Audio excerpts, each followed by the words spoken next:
Good morning, and maybe just okay, I'll start with Mike. Mike, good morning, and what's your take on the clip that we got to see on social media? Mine are 3 words.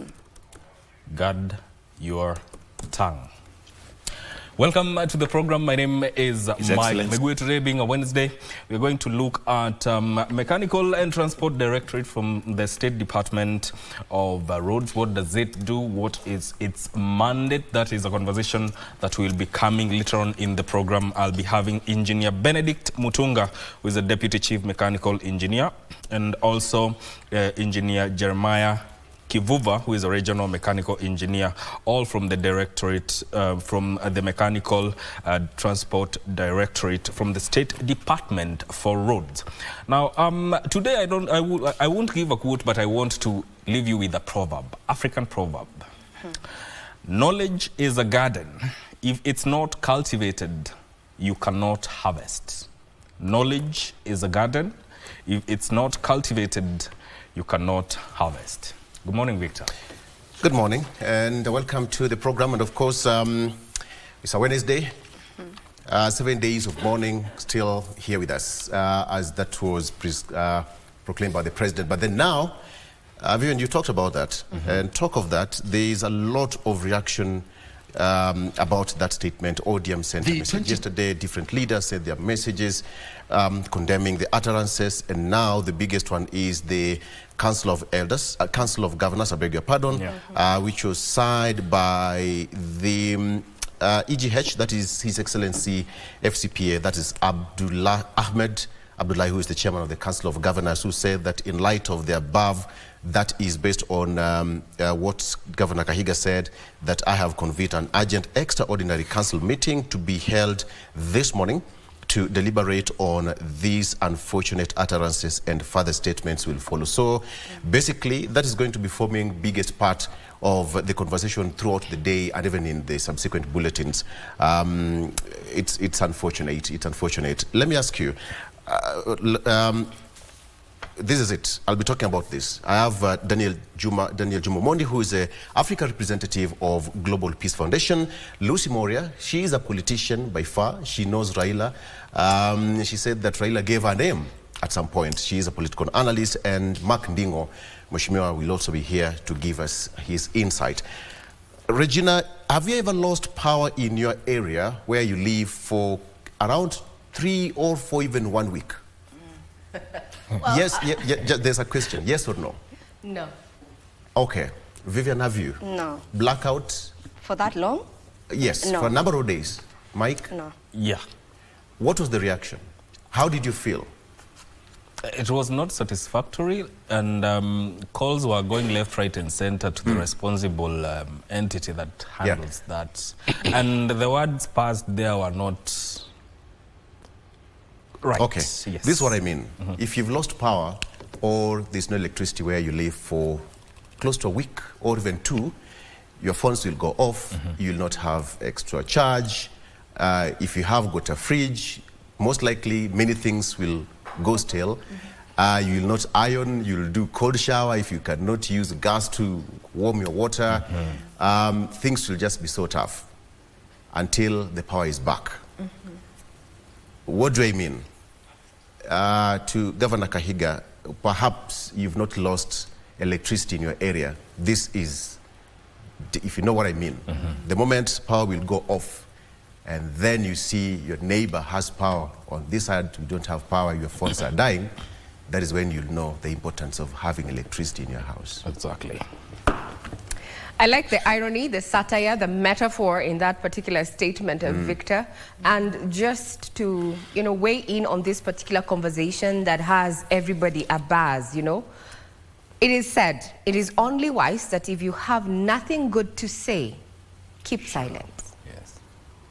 That for me was uncalled for. No one in this country would have imagined someone of that stature would utter those unkind words in public, and more so the people who have also been recorded at the background clapping, jeering, and laughing. I can't believe why you would. You know, it has been said in quarters that, the late Right Honorable Raila Odinga, has left a gap, a vacuum. Indeed, he has. It's a high time. We do not have a buffer, so to speak, if you look at his political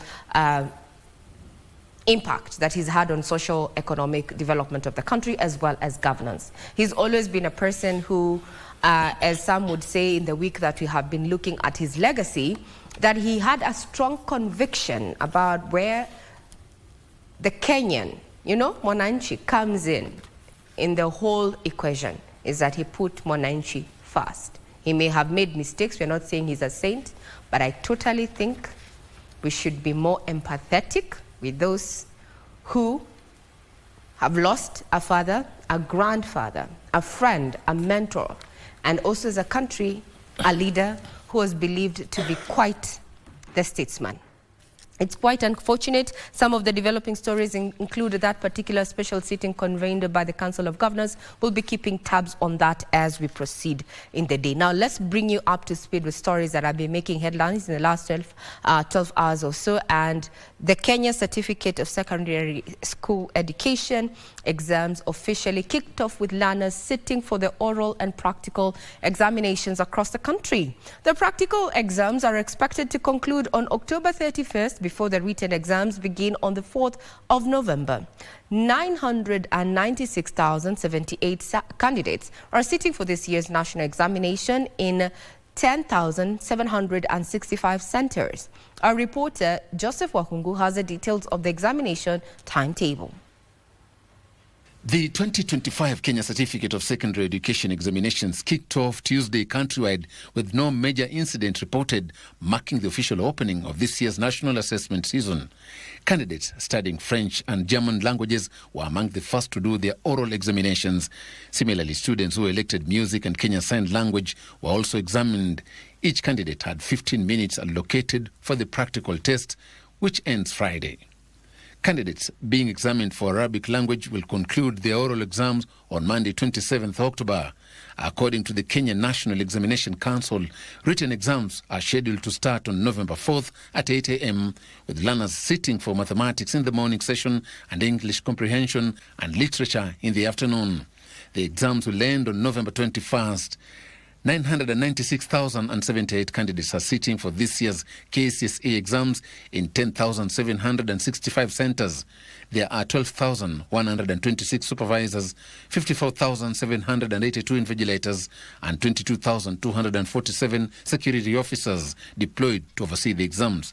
In a statement, NEC vowed to ensure the exams timetable is adhered to and all candidates uphold integrity during the examinations.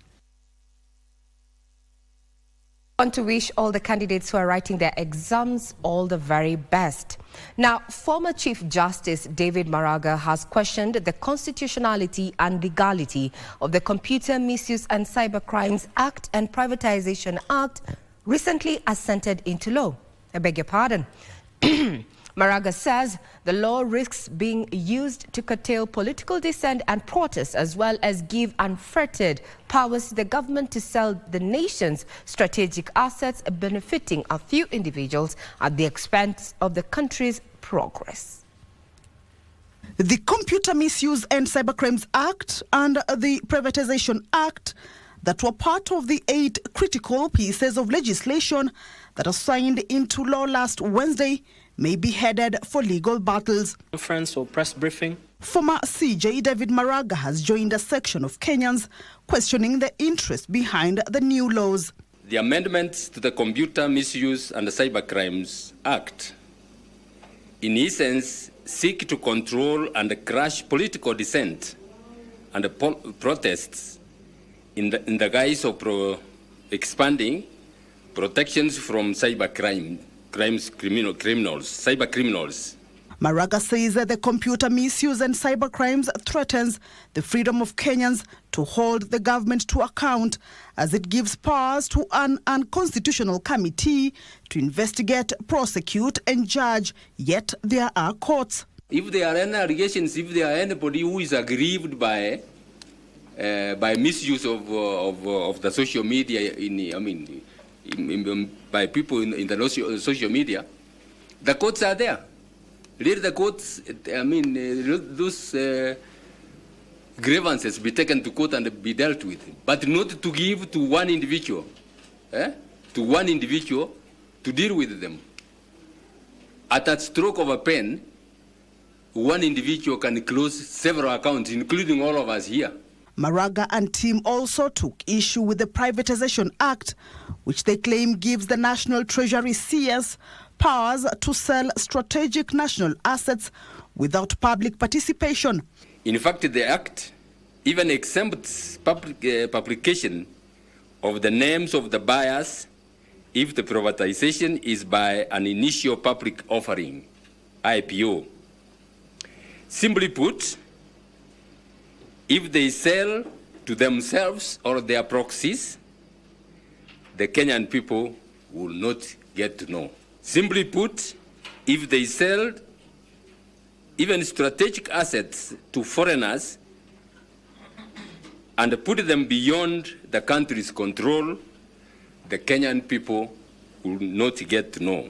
Under the United Green Movement Party, the team has vowed to move to court. Kenya Pipeline is not one of the loss-making parastatals, but it is up for sale. But I'm sure those who are buying are listening to this also. We will seek orders in those court petitions to declare whatever process that has been done illegally null and void. That particular bill there has those two acts there, the Privatization Act as well as the Computer Misuse and Cybercrimes Act there, has continued to elicit debate across all quarters, with Kenyans, a majority of them, questioning the motive behind assenting those two particular acts, making them acts there, or rather legitimizing them. Amendments therein, and some of the firms that are set to be privatized include the Kenya Pipeline Corporation. You can be part of this particular conversation. Get us on X. What's your thought in regard to that matter? Now, the Employment and Labor Relations Court has granted conservatory orders stopping Kiambu County from dismissing specialist doctors who are members of KPMDU. Judge Helen Wasilwa has also granted a temporary injunction stopping recruitment of new specialist doctors in the county. Kiambu sacked doctors through their lawyer Henry Kurauka informed the court that their purported sacking and subsequent recruitment of new ones was unfair, unjust, and violated labor laws and the constitution. The judge has certified the petition urgent and ordered the inter partes hearing on the 28th of October 2025. The over 700 health workers have downed their tools in Kiambu County, demanding resignation of Governor Kimani Wamatangi over alleged mismanagement of healthcare services. The over 4-month strike has disrupted health services within the county, a move that has led to patients seeking healthcare services in neighboring counties. This as the Council of Governors claims Health Cabinet Secretary Adan Duale is to be blamed for the crisis facing the health sector. Speaking during the 27th Annual Kenya Clinical Officers Association Conference in Naivasha, the governors, through their health committee chair, said the ministry is on the verge of collapse due to constant policy shifts and poor coordination. If we stopped politicizing that matter, we would have solved it 3 years ago. But every other time we move, number one, we have a challenge of high turnover of CSs in that ministry. Even before you have agreed with one, we are now in our third one, who is also becoming a bully. And we must say this, because this is a new expenditure, we want a conditional grant that will ensure, number one, these UHC staff for the next 2 or 3 years are assured of their salaries in the way they are, the SRC, because allowing them to just walk away and you are told go to counties, there's going to be a challenge. The second thing that sized, the need to caution county government employees from losing their cover due to delayed exchequer disbursements. SRC washaweza kupatia ile direction na wakasema allowances fulani ziongezwe kama risk allowance, na wamekubaliana nasi.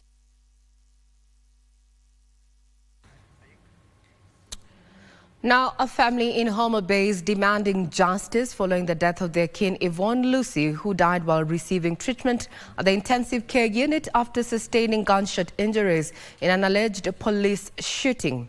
The officer suspected of firing the shot is reported to be in police custody. However, the family claims he has been making repeated phone calls to the victim's family, urging them to drop the matter and pushing for the case to be transferred from Homa Bay Law Courts to Kendu Bay.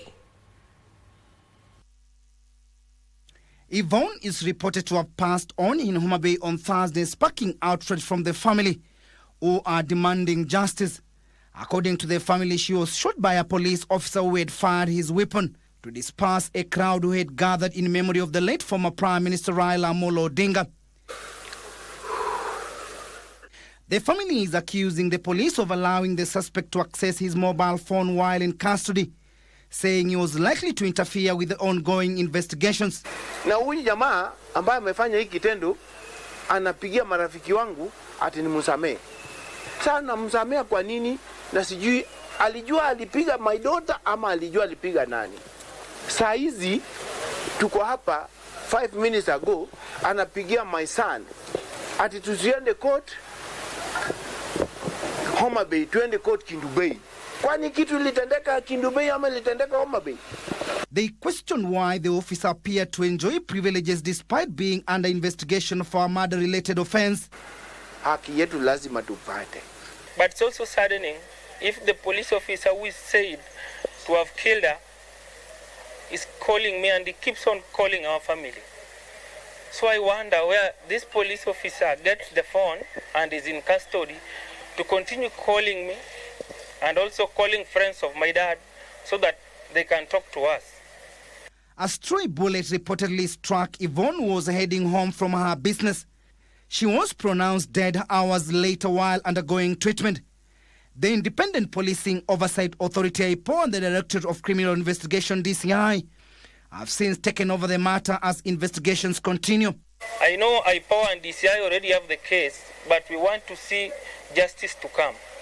However much it might delay because it's a case of murder, but we as a family, we want to see justice for my sister.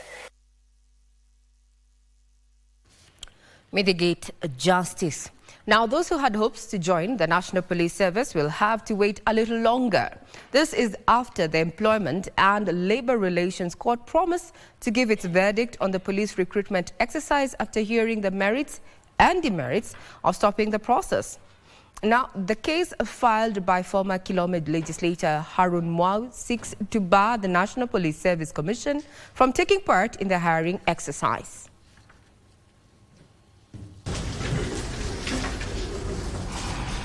Tuesday at the Employment and Labour Relations Court, and Justice Helen Wasilwa had submissions on the police recruitment also. In the petition, Harun Mwau, through his lawyer Martin Gitonga, argued there is a distinction between members of the service and persons holding or acting in offices in the service. If indeed the National Police Service Commission was the body truly entitled to employ police officers, no doubt the Inspector General of the National Police Service would have been the chairman of that commission. Judge Wasilo was further told that it's the prerogative of the Inspector General of Police and the National Police Service to recruit, train, employ, assign, promote, suspend and dismiss members of the service. In fact, the opening line of that advertisement is the Kenya Defence Forces is pleased to announce recruitment drive. So similarly, in our case, we are saying it is a National Police Service that also equally, as a national security organ, possess that mandate to recruit and not the National Police Service Commission. On the other hand, the National Police Service Commission stated its role in the managing human resource functions in the service is constitutionally established under the 2010 Constitution. The Inspector General does not have powers of appointing to office and terminating services in the National Police Service, and that is a preserve of the National Police Service Commission. The Commission also traced its establishment to post-2007 election reforms, noting that its creation was a deliberate constitutional response to the findings of the Commission of Inquiry into the post-election violence. Subject to this Constitution and legislation, Roman 2, appoint persons to hold or act in those offices. It enables the Public Service Commission to establish those offices or abolish those offices under one. The petition filed by Mao on September 36 to nullify the police recruitment advertisement published on September 19th, claiming that the NPSC has no authority to hire uniformed officers. The nature of the petition and the agency involved in it, I propose to deliver your judgment on the 30th of this month, which is next week, on Thursday. With the petitioner averring that persons acting or holding offices in the service have no power to employ or train, the National Police Service Commission want the court to strike out the case, citing it raises security concerns because it has halted the process. Ruth Wamboi reporting from Milimani's High Court. So those who are eyeing to join the National Police, well, just a little bit longer until the courts pronounce itself. To business now, the International Fund for Agricultural Development has rolled out agri-business hubs to support young people to access credit for working capital and skill training to ensure their venture is sustainable. Here's Benson Rioba with the details. Kenya is among African countries that are struggling with the limited working capital for the agriculture sector that receives less than 10% of total lending from commercial banks. Players in the agriculture sector are calling for restructuring of the financial systems to empower more youth access credit. In agriculture for too long, we have been focusing on only production. And right now the focus is to do value addition. And that is why the government of Kenya is rolling out county aggregation and industrial parks. The International Fund for Agricultural Development has rolled out a 5-year agribusiness hubs project that will create an integrated financial system to support the youth. We are working with the government of Kenya very closely to ensure that they have access to financing. So under our rural financial project, we're ensuring that youths have the requisite, first of all, skills to grow their businesses and then skills to also manage their business. The hubs will connect young people to opportunities for skills development, entrepreneurship support, finance, markets and networking. Give the youths the skills which are required at the present and in the near future, maybe 5 to 7 years or 10 years. In farming is when you take your produce to the market and you having followed the right practices, you get your yield that is enable you to break even, that you are earning. Still on matters trade is that trade and uncertainty, debt and falling investment among developing countries will take center stage in the ongoing 16th United Nations Conference on Trade and Development in Geneva. UNCTAD Secretary General Rebecca Griesman warned that these issues are weighing heavily on poor countries, but highlighted that the new trade patterns, clean technologies and artificial intelligence offer a chance to reshape the global economy for greater inclusion and resilience. The 16th United Nations Conference on Trade and Development opens in Geneva, bringing together 195 member states to engage in high-level dialogue on global trends and assess pressing trade and development issues, weighing policy options and craft multilateral responses. Under the theme Shaping the Future, Driving Economic Transformation for Equitable, Inclusive and Sustainable Development, discussions will examine how countries can navigate today's uncertainties with a focus on practical routes to resilient supply chains, fairer finance, productive investment, and all-inclusive digital economy. Global investment flows are retreating for the second year in a row, eroding tomorrow's growth. And 2.6 billion people remain offline, most of them women in developing countries. Freight costs are now too volatile, hitting landlocked countries and small island developing states. UNCTAD Secretary General Rebecca Greenspan noted that the geographical growth has shifted, with 3/4 of it coming from the developing world, adding that trade itself is changing. Clean technologies are undergoing a boom, and data now flow across borders that containers cannot cross. If we stay on the defensive and continue with business as usual, yesterday's commodity dependence will be tomorrow's destiny. Today's debt burdens will become permanent features of the landscape. The digital divide will grow too wide to bridge. Across more than 40 high-level sessions, the leaders called for bold and effective reforms to rebalance the rules of global commerce, decisive action on debt, bridge the digital divide, and ensure climate justice is reflected in trade and investment, especially for least developed countries. As we wrap up business, just to remind you that the Department of Cooperatives has, through a Gazette notice dated the 9th of October, directed the setting up of an inquiry into Afia Sacco misappropriation, alleged misappropriation of 550 million shillings, and submit the report within 21 days to the Ministry of MSMEs development there, just trying to bring together, or rather accountability within the cooperative movement there. The regulator flagged these particular misappropriations sometime in their report of 2024. We'll be keeping tabs on that. Now to sports. The Gambia national women's football team is expected in Kenya today for their crucial 2026 Women's Africa Cup of Nations qualifier against Kenya Harambee Starlets, who are raring to make their second appearance in the continental showpiece. The Starlets will host the first leg second round match at the Nyayo National Stadium this Friday, before the return leg on Tuesday next week at the Stade La Dior in Senegal. Harambee Starlets have 2 days left to prepare for their two-legged Women Africa Cup of Nations qualifier against the Gambia, and the team is hopeful that the work they've put in will propel them to a first-leg victory on Friday.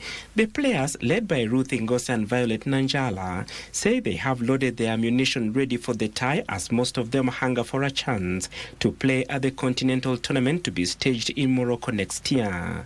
Hii ni opportunity ya wengi wetu hapa kucheza AFCON, so najua game ya Friday, najua itakuwa easy, but kulingana na tizi tumetrain, I think itakuwa easy kwetu, so sisi tuko ready kama wachezaji.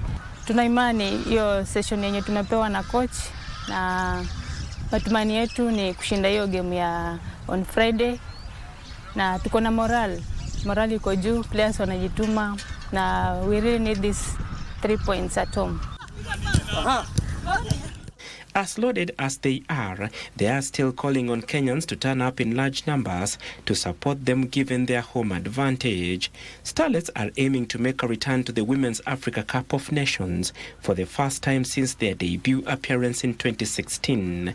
The 16th edition of the Women's Africa Cup of Nations will be played from the 17th of March to 3rd of April next year in Morocco.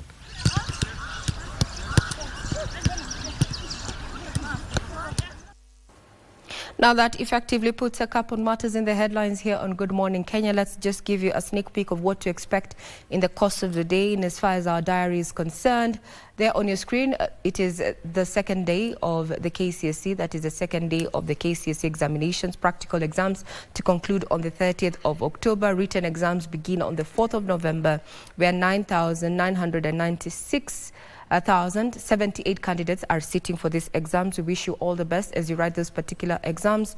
We're also going to be having quite the activities at the Kenyatta Convention Center there. Among them is a meeting that is going to be discussing and highlighting matters of labor relations as well as employment across the regional bloc. This is being spearheaded by none other than IGAD. This is the third IGAD Ministerial Conference on Labor Employment and Labor Migration. It's a 3-day conference that kicks off today in Nairobi. We are going to be keeping tabs on that. Also within KICC, we have various exhibitions on matters agriculture, as well as a meeting between the Kenya Private Sector Association in regard to that matter. Back home, the Council of Governors is going to be holding an urgent extraordinary meeting this morning.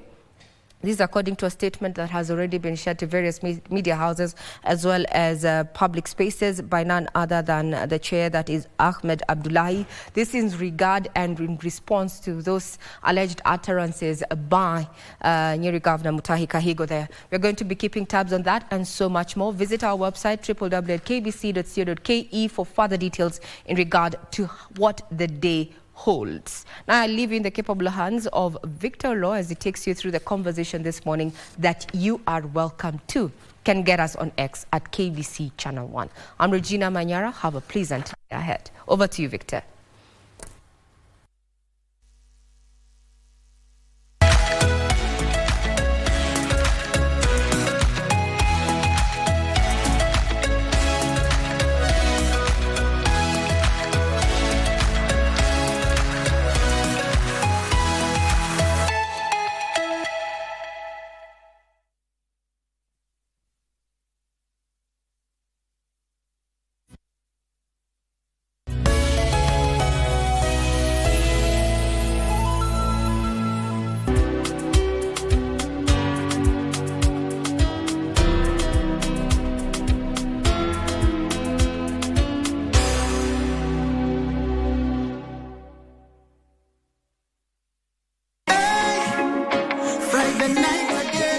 Greetings in the name of the Most High Jah Rastafari. My good name is Marley Moses, the positive warrior, alongside... Yes, sir, DJ D-Rage, the baddest. Each and every Wednesday from 10 p.m. on KBC Channel 1 TV.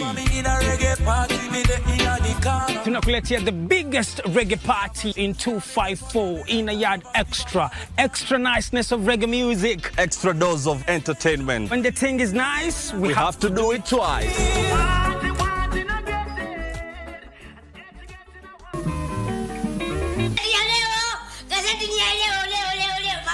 Hivi wewe usomi magazeti? Wewe ukaniletea mtoto wa kiume, yatawezekana pi chumba hiki na chumba hiki? Kuna ubaya gani? Wewe, tengeneza chai ya watu wawili. Fanya faster. Ule amechoka, anasikia njaa, hana bwana, hana mume. Na huyu umesikia mwenyewe amesema hana nini jamaa. Sasa, wewe kuja hapa. Huu mzigo wangu anaachia nani? Nisaidie kwa muda tu. Unaachia nani mzigo? Lazima atatoka ndani ya nyumba, aende akafe mbele. Ni wajibu wako wewe Mkenya kila kukicha kuomba Mungu Kenya iwe vile ilivyo. Na mimi naomba sana.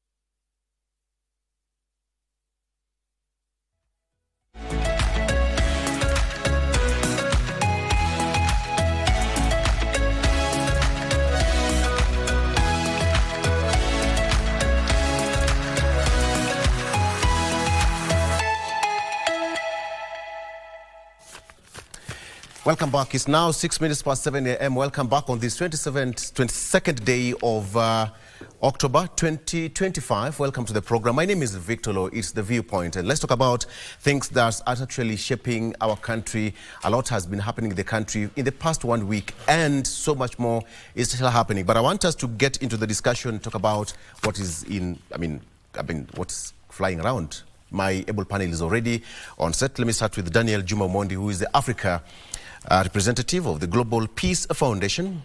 Juma, good morning. Good morning, Victor. Good morning, our viewers. Good to see you.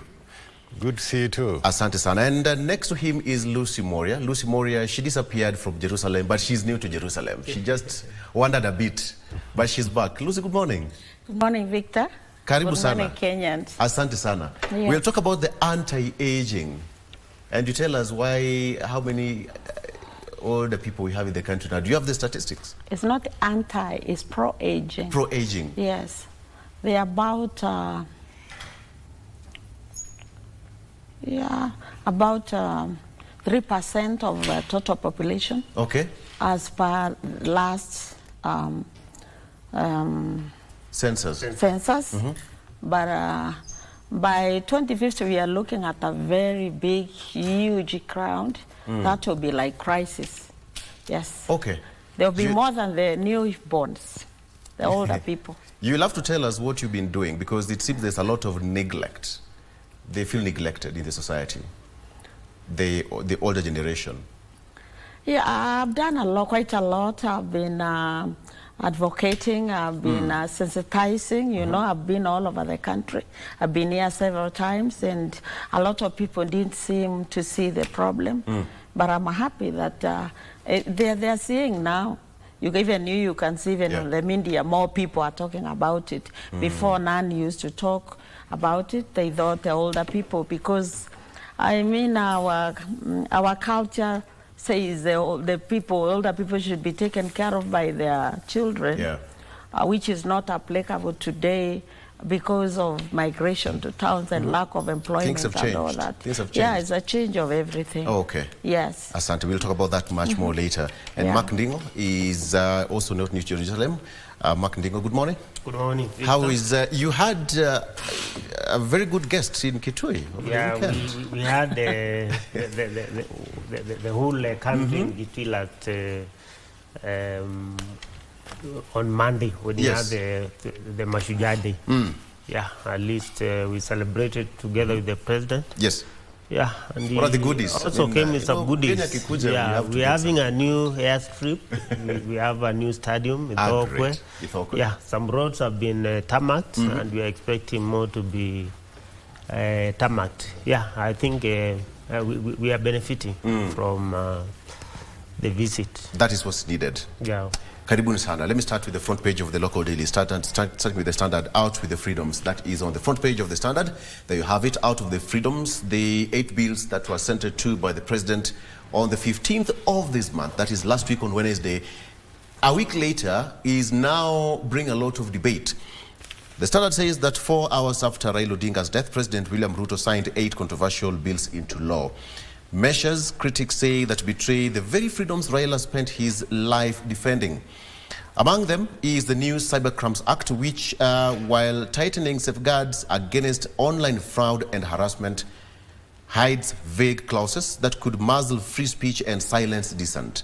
Former Chief Justice David Maraga has condemned the move as a mockery of Raila's legacy and announced plans to challenge the laws in court. This is what I'm talking about. The Cybercrimes Act, and some of the implication is that it criminalizes publishing, quote unquote, false digital information, threat of up to 3 years imprisonment or fines of 5 million shillings. Number 2, vague definition of cyber harassment targets critics and activist opposition figures, handing them jail term of up to 5 years or 10 million shillings fine. We'll get more into details with that. On the front page of the Star, an appeal task, Uburu fights to steady ODM. Parties grappling with emerging crisis in post-Raila era. So that is what is here. And we have got 3 gentlemen who are on the front page. That is Edwin Sifuna, the SG. We also have Abdul Samad Nasir, who is the governor of Mombasa, as well as Opiyo Wandayi, the CS for energy. And also certain figures, which is also on the front page of the Daily Nation, more or less the same thing. What did Raila say? That's on the front page of the Daily Nation. What did Raila say? Orange Party split by wrangles on its 20th anniversary. Factional wars within the Orange Democratic Movement have intensified, with rivals clashing on the political direction decreed by party leader Raila Odinga, who died last week on Wednesday. The dispute is on the outfit's commitment to the broad-based government and subsequent support for President William Ruto's re-election. Twin issues over which each side is conveniently interpreting Raila's word to its advantage. But the question the Standard is, the Daily Nation is asking, but what was his wish? That is the story on the front page and actually now fleshed in the inner pages. Let me start with you, Daniel. I mean, is it too soon to start talking about the the crux of Raila. But even as you answer that question, why they talk about the split in the first place? Yeah, of course. And first, let me register once more my condolences to the family, to the nation, as we continue to mourn Raila. Yeah. Raila, of course, as you know, was an extremely controversial figure. There are people who loved him. There are people who did not love him as much. But we all agree that he was one of the most consequential leaders that this country has ever had. Yes. And so we expect that even in his burial, and I was there during his burial, politics has to take center stage at his burial. So politics will not stop for 30 days before it continues. And already, as you can see, ODM, there's a big discussion, and the nation is asking, what did he say? And people have having different interpretations. Yes, and it is all going to be left to interpretations. Yeah. And because most of the time, Raila said a lot of things. You know, if you check, yesterday I saw one video going online where he was saying, something different. To what the broad-based people would want to say that he said. However, the people in the broad-based government, the fact that Raila was working with the President Ruto, basically for me that's the most important thing that he would say, because they always say that you say something, the most important thing is your statement you make with your action. What action did you leave? What I know is that most of the Luo people, where I come from, I come from Kenya, are saying that, of course, Raila left them in the broad-based government, and so that is where they are. That is a fact. And so unless someone, comes and removes them from there, but that is where they are at the moment. Again, you must know that Raila was a man of the people. He was the people's president. Yeah. And so one of the things that Raila would do would be ask the people, where would you want to go? So even as much as people would want to say what Raila said, but the most important question would be, what do the people want? And for me, I know that the people, every Kenyan people, they just want that politics to translate into economic development. They want good roads. They want peace. They want their lives to improve. And so if President Ruto is able to ensure that he delivers to the people, he delivers the roads, he delivers electricity, he delivers, people need to have money in their pockets, food on the table. For me, that is the most important thing. It doesn't matter what Raila said. Raila may have said something and meant something else, but President Ruto must take this opportunity to know that even Raila, his politics was pegged on the people. The fact that the fact that he had the people behind him, forced his rivals to actually have a handshake with him. Yes. Because he had the people behind. In this country, and in politics, they say you either have the people or the money. So Raila had the people, and that is why every rival, from Kibaki's time, even from President Moi, Kibaki, from Uhuru, and even right now, President Ruto, they had to make a deal with him because he had the people. And if you don't have him around, then it is not really easy to govern. And so the conversation will continue as days go by. Yeah. But I am very sure that that Kenyans will be able to of course respect the legacy of Raila Odinga. But at the end of the day, the nation must move on. We have to move on. We must learn from Raila Odinga, but the nation must move on. And the most important question, as I say, is what would the people say? What do the people of Kenya want? Election is about the will of the people. And usually the will of the people must be expressed in the ballot. Yeah. At the end of the day, the people of Kenya must get an opportunity to express their will through the ballot come 2027. Okay. Lucy, you said Raila gave you a name. You'll tell us that name that you're given later on. But it seems that Raila's name is not leaving the stage anytime soon. I mean, it's just 2 days ago that he was laid to rest, but the headlines, he's still making headlines posthumously. Raila's name cannot leave the stage, not very soon and not in the near future.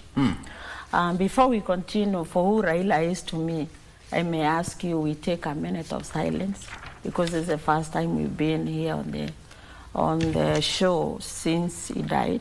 So may we take a minute? Okay.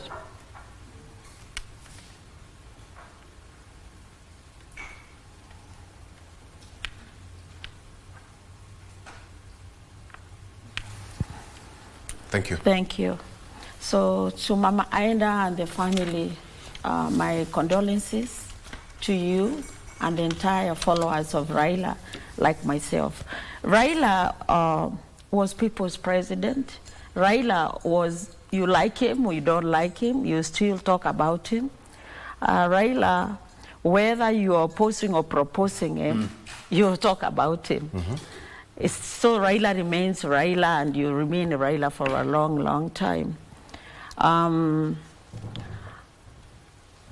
Baba is not just something that can pass by.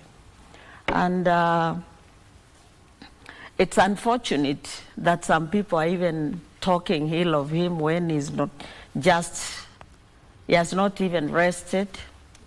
And so about the old DM cracking and people saying what Baba said, Baba being a people's president, and he always consulted people in whatever he did. I met him several years, almost 20 years ago, and they have been around him. And whatever Baba did was about the people of Kenya. And so the very last time statement that the Baba made, it was, who said? That's what the Baba said. And the Kenyans heard what the Baba said. The rest of what we are being told, the Baba said where people should stay. Maybe a few people would want to stay where he wants them to stay. Yeah. But to the Kenyans and to the Kenyan orphans and the followers of Raila, what we heard Baba say, it is saying ODM must remain united. ODM should prepare for 2027, whatever preparation was. And then finally he said, it's not even a month ago. And then he said, who said? People should not put words into his mouth. He has not made any conclusions. So to me, any conclusions are sideshows. If we are to get or to finalize what Baba would want, it is asking the people that he represented. It is waiting for Baba. Let us mourn Baba for now, and the other politics can come later on. At the moment, like you said, Olo, it's like a break. It's like the power is off. Yeah. You know, when the power goes, what happens? There is a blackout. At the moment, we're in a blackout. And most Kenyans, they may not be everyone. There are those who could be celebrating, like those who we are hearing carelessly talking, whatever they are talking. We are mourning right now. The sideshows of what should happen where ODM, we should wait. At least even the 7 days are not over, you know? So right now there's no messages of saying what Baba said, what Baba said about what will happen to ODM members. No. If people are talking about what Baba told them, where they want to be, they can be there individually. But the Kenyan followers of Baba, we are still waiting to be consulted and to be given the direction.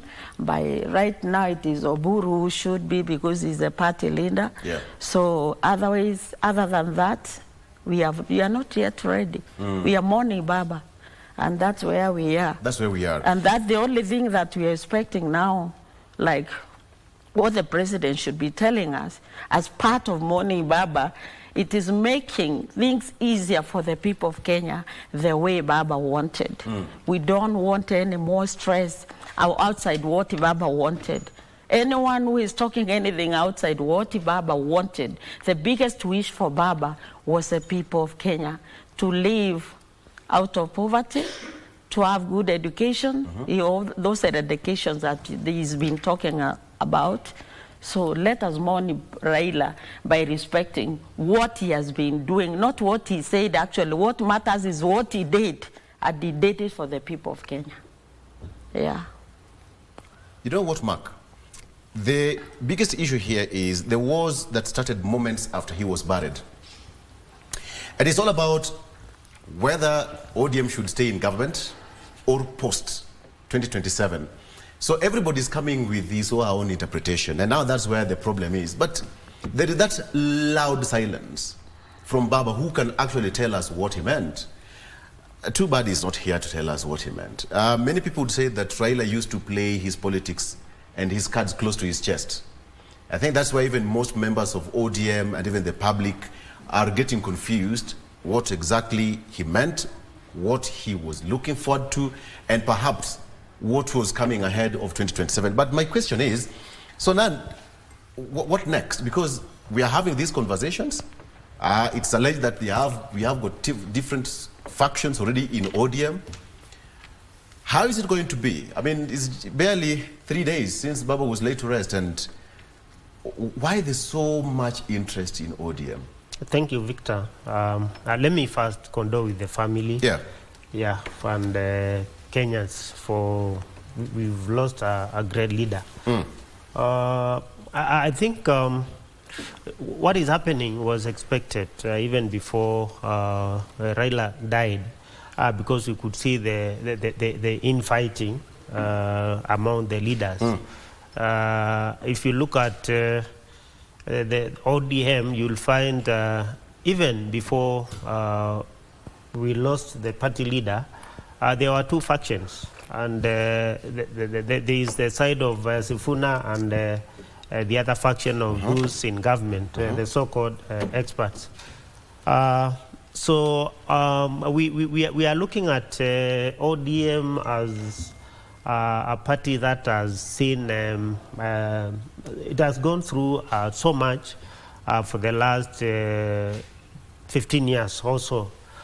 And if I were to be asked, I think after the death of Raila Odinga, we are expecting to see undivided ODM, because even before we finish the mourning of Raila, you've seen there are two different fashions of the Raila's direction. This side which is saying Raila left them in the broad-based government, and they should continue to work with the government. And there's also this other section which is saying Raila had indicated that after 2027 they were going to have a new cooperation or agreement or sort. So we expect to see a lot of different fashions of interpretation of where Raila wanted them to go. But one thing remains for sure, because one thing we are sure of is, if Raila was to be alive in 2027, I'm sure he was going to go with the people, because we've seen him always. He has always listened to what the people want, and I think the side Raila was supposed to go was the side of the people. So I think we are expecting to see undivided ODM. As you heard even during the burial, the president was very categorical. He said he is not going to allow ODM to be taken away from the government. And that tells you that he's going to be involved in who is going to lead the party. Yeah. Daniel, we can still say that what we're seeing happening right now is now coming out in the open because of Baba's demise. But can we now confirm that there had been, or there has been, some cracks in the ODM, only that perhaps Baba tried to calm the nerves and the noise in the ODM post the agreement with the president. So now that he is no more, so everything is now glaring open. I think ODM itself, just like its name, is a democratic party, the Orange Democratic Party, and so Baba did not see the need of clamping down on dissent. You know, he allowed everyone in ODM to speak their mind freely, and he did not punish them. You know, here he was, for example, when they were signing this MOU, the 10-point plan with President Ruto. You know, he did not. We had, of course, the likes of Secretary General Sifuna. He was there to sign it, right? Yes. But then, you know, he was free to speak out his mind. You know, we had others also supporting, others against it. But then Raila Odinga, being the man that he is, did not punish those who were speaking out, because this country, you have to know, Victor, freedom of speech. You know, for a time we did not have, you know, the luxury of freedom of speech. Yeah. For a time you spoke your mind, you even thought your mind, you would be arrested just for speaking. And so this is one of the things that Raila Odinga was fighting for. He risked his life for the freedoms, freedom of conscience. You know, so he did not believe that you should be punished for thinking or for speaking your mind. And so you see, he allowed. Even though some people within the party were against Sifuna, you know, for speaking his mind, but he did not, you know, punish him for that. So so I think that is who Raila is, and that is the party, the ODM party. The ODM is a democratic party. Yeah. It allows for freedom. It's a big house. It is the largest party, as they say, in Africa, north of Limpopo, as they would say. And also you need to know that all these leaders are members of ODM. President Ruto himself is a founder member of ODM. You know, he's a life member. I remember I was an ODM. I mean, I was a life member of ODM. Life means before you die. So you may leave and go, but you still a member. So when you had President Ruto's speech during the burial, saying that either ODM will form the next government or will be part of the next government, you never know. He may be thinking of maybe running in ODM because he is a life member. Why ODM? We have almost 100 political parties in this country. Because ODM is... like they say, the largest party. Yeah. It has membership not just in the Luo region, Nyanza region, but also we have ODM in Northeastern, we have ODM in Coast, we have ODM everywhere. You get my point? Yes. And so it is the most, how do you call it? The most attractive party for any presidential candidate. So if President Ruto, you know, decides to run on ODM, then he's assured of the support, the Luo, the Nyanza region. I want to take a break. Yeah. I want to take a break, but somebody would argue a party is a party, an individual is an individual. Yes. So what happens? To go or to join or not to join? And the same question I will ask the two of you. Why ODM? I mean, we've seen several political parties being formed 3 or 4 months to an election, and they end up waiting an election. But why ODM? We'll talk about that when you come back. Stay with us.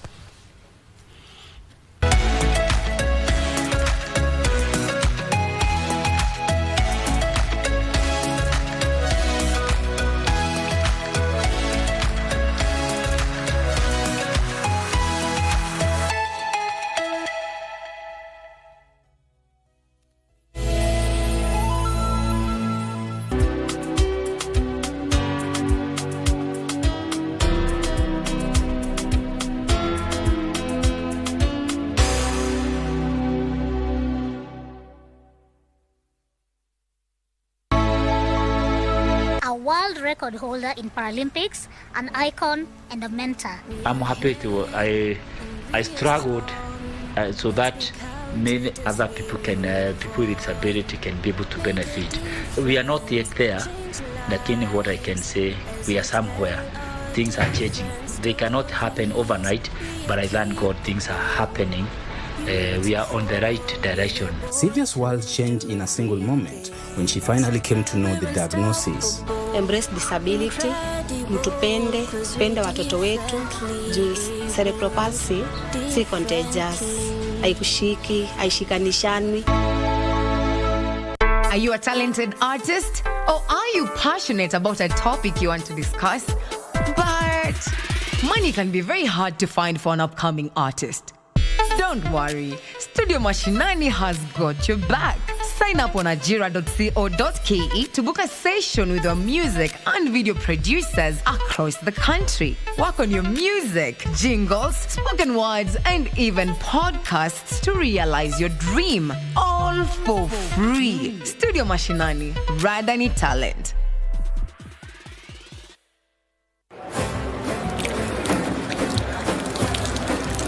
Katika Qur'an tukufu, Allah subhanahu wa ta'ala anatuamuru tukumbushane, kwani kukumbushana kunawafaa waumini. Kwa mujibu wa hadithi, Mtume Muhammad sallallahu alaihi wasallam anatushauri tueneze ujumbe wake angalau kwa aya moja. Basi tunatia ari kufanya ambacho ni jukumu la kila Muislamu, kukumbushana mema na kukatazana maovu. Tunakuletea mawaidha za mashehe, wataalam, maustadh, madrasa, makala spesheli na Ukti Fatuma Yakub, mafunzo na historia za mitume na maswahaba, na burudani kupitia nashid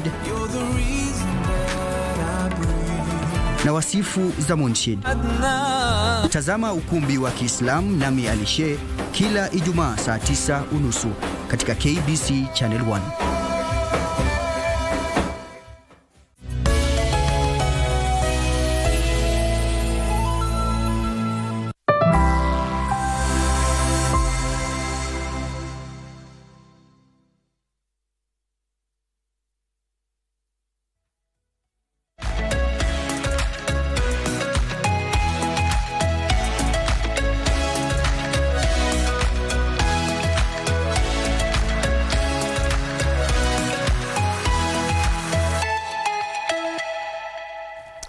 All right, welcome back. Okay, so the question is, what did Baba say? Exactly, what did Baba say? We are all having our own interpretations. Lucy? What did Baba say?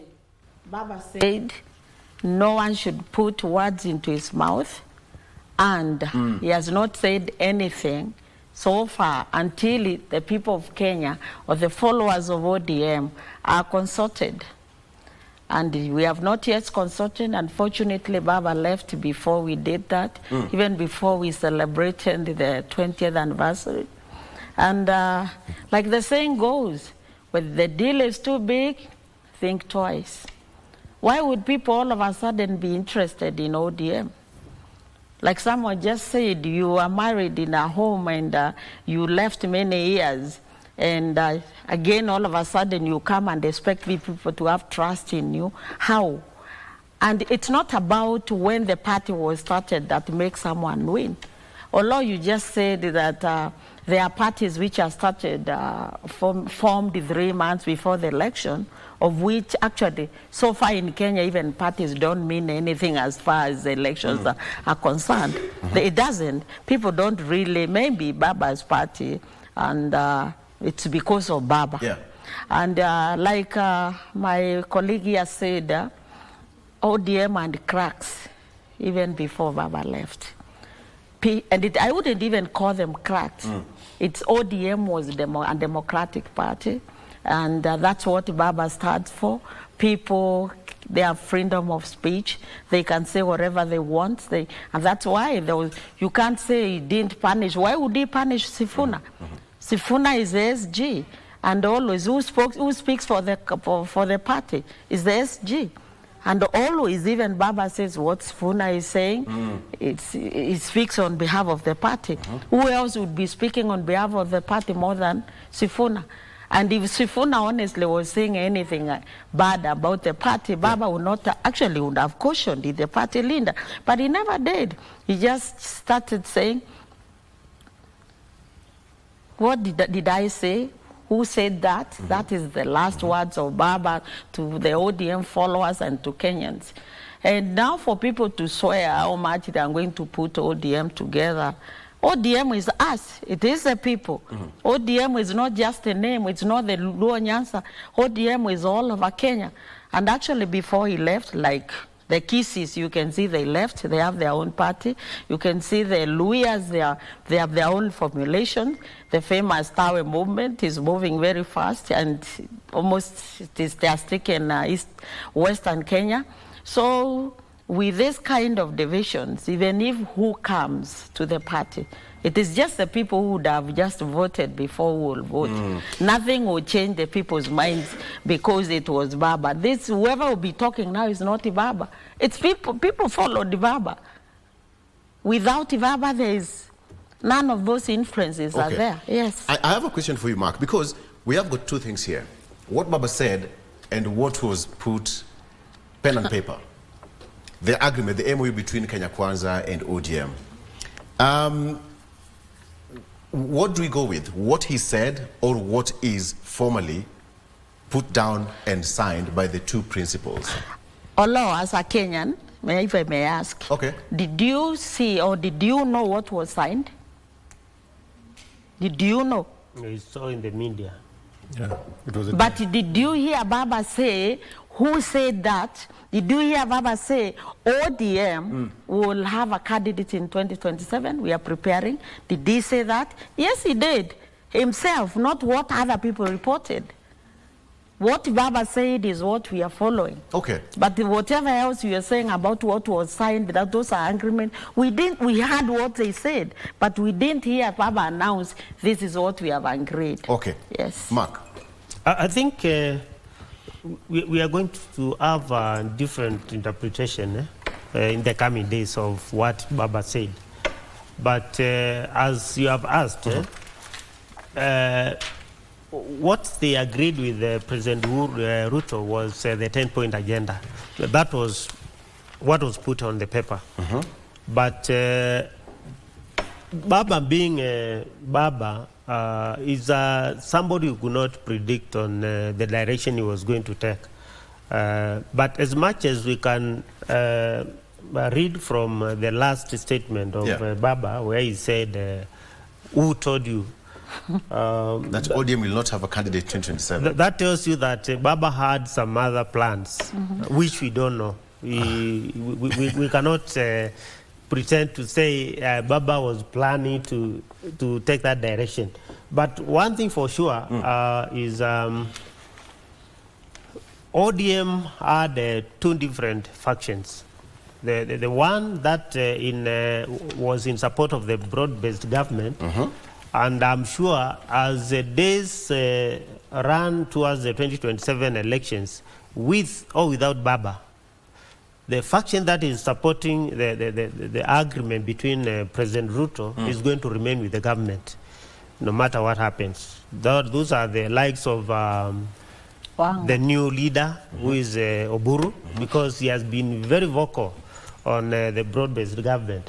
And the other side, which was not, which was the side of Sifuna, and you remember, Baba did not even, although we know there's freedom of speech, but you know, ODM is Baba. Baba is ODM. So if Baba did not reprimand Sifuna, that tells you Baba had some other plans of where he was going to, the direction he was going to take. So the side of Sifuna definitely is going to break away from ODM.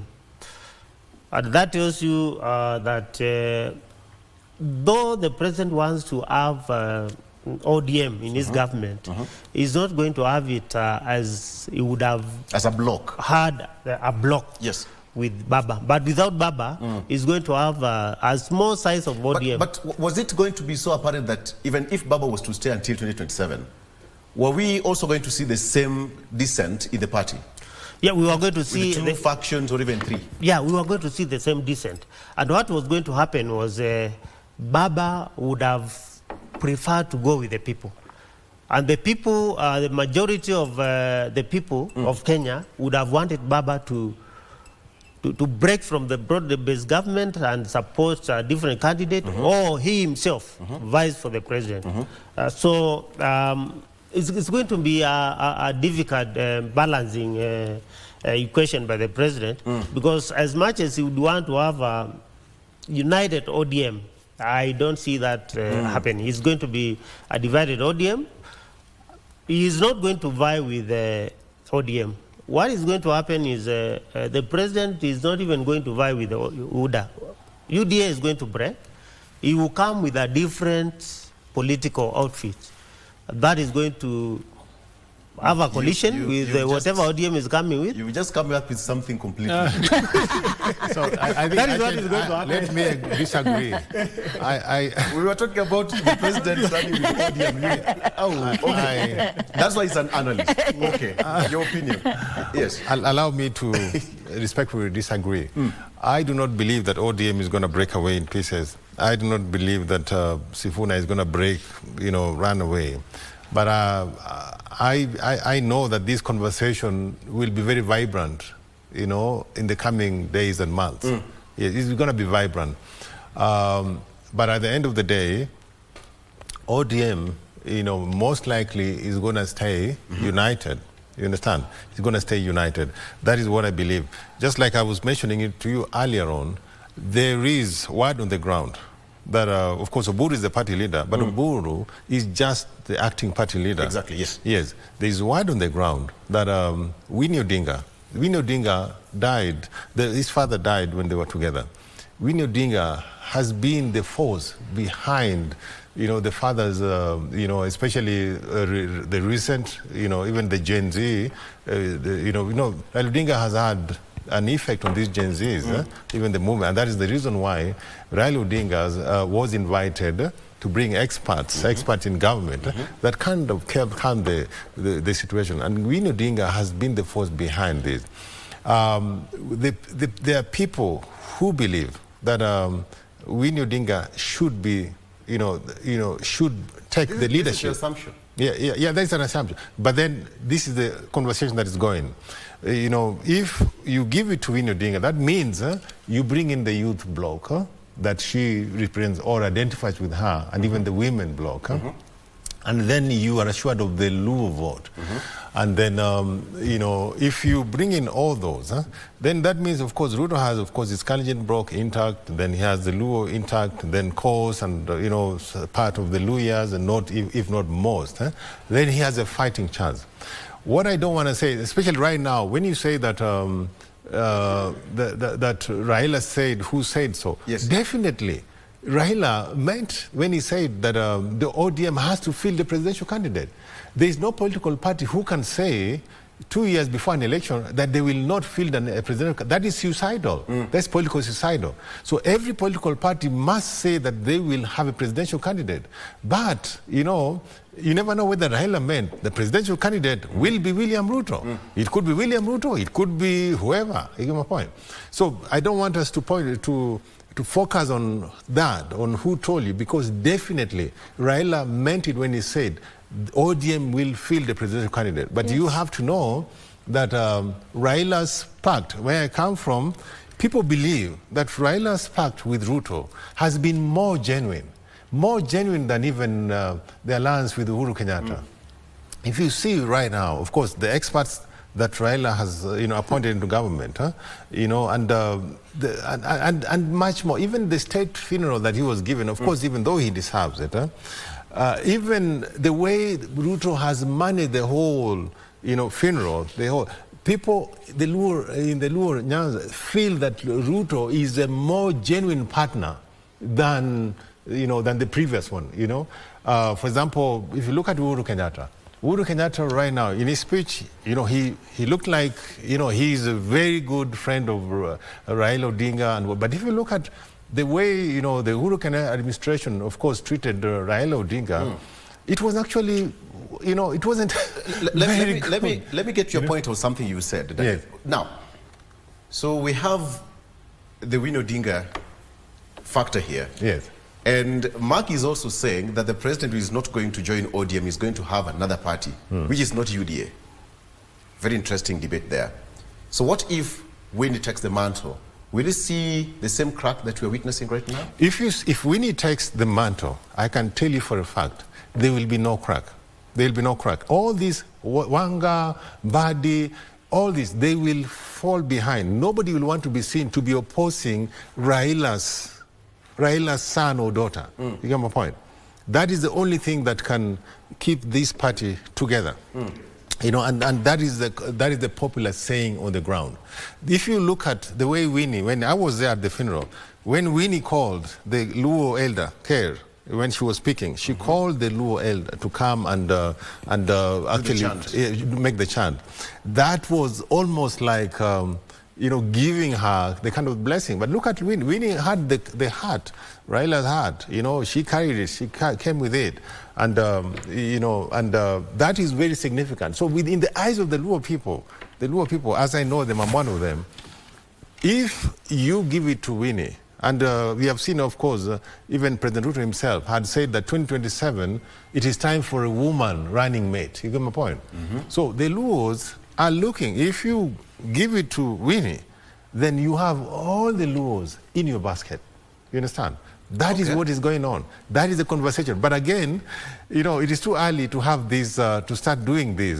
Like they said, we need like 40 days. You know, to be able to talk about this. But then again, on the other hand, of course, Kalonzo Musyoka was a very, very staunch supporter of Baba. Was a very, very good, you know, ally of Baba. You know, but then of late, Kalonzo Musyoka has been seen with people who are not, you know, who have been really against Baba. Rigathi Gachagua, you can see what the Nyeri governor has said of late. Nyeri governor basically is saying what Gachagua would say. You know my point? So Kalonzo Musyoka's problem is that he, instead of embracing, you know, Raila Odinga, you know, following what Baba wanted, Kalonzo Musyoka has been, you know, hanging around Gachagua. And so for the Luos, if you are seen with the Gachagua and the way they are doing that, like right now what Governor Mutai is saying, it's basically a turnoff. You get my point? So Kalonzo had a fighting chance. The Luos really loved him, but as long as he's hanging around with the Gachagua, it is a turnoff for the Luo nation. Great insights there. I mean, so what would really save ODM, Lucy? Because two different opinions coming out, so clearly. With Daniel's opinion, yes, actually it's like reducing ODM just to a Luo party. To a family. To a family, to a Luo party. Even if you look at the new leadership which is there, actually there is no one outside that faction. And that's why we are saying, you see the Western people have withdrawn. And that is an assumption? Of course, you have to assume first. It's not an assumption we can see. You can see the Tawe movement has swept Western. You can see kisses. Even you saw when Matiang'i went there, what happened. That is a true fact. There is nothing like we are just saying these things we have seen. So when we say if Winnie takes it, how about the rest of the Kenyans? We are talking like this is a national party. So we should be saying when we should be pointing other leaders from other places. Because even people like Kinanjoho, Kinoparanya, they are not anymore in the party. Since they became CSs, they are not members of the party. They are in the party. They're in the party. I was in the funeral. Okay, you were in the funeral. I was in the funeral. The reason I'm saying this... When someone becomes a CS, let me finish, Daniel. When someone becomes a CS, is not an active member. I mean, they are members of the party, but they're not leading the party. Yes, you can so say that. leaders from other parts of the country, we don't see them. So when we say, if Winnie takes it, and then actually you just said all the Luos, so that means Ruto is looking for the Luos, because we don't see him looking for, and then you say the Luos would like Kalonzo because he's hanging out. Again, that's a freedom Baba wanted. You can, how would you limit who to hang out with?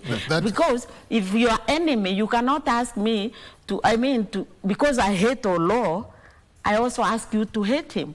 So that is the ideal. That is the issue-based politics that we want. That is the way politics should be handled in this country. But unfortunately, and the reason why you see Oburu is the acting party leader, I mean, you have to be real here. The Luo bloc is a very significant part of ODM. You understand? So if ODM lets the Luo block goes, the Nyanza block goes, then it will be shaky. So let's say just trick ODM, reduce it to Luo Nyanza party.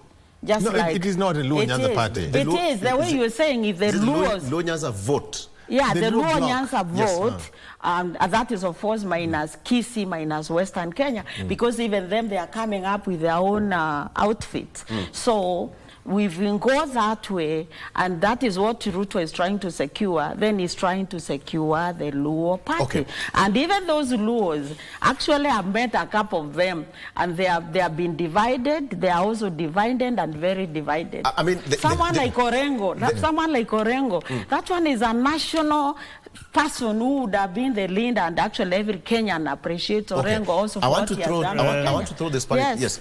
I think I tend to disagree with my friend here on who is going to lead the ODM, because even before the president, we buried Raila. They had given the acting leader to be Oburu. Yes. Yeah. I don't know what is going to happen.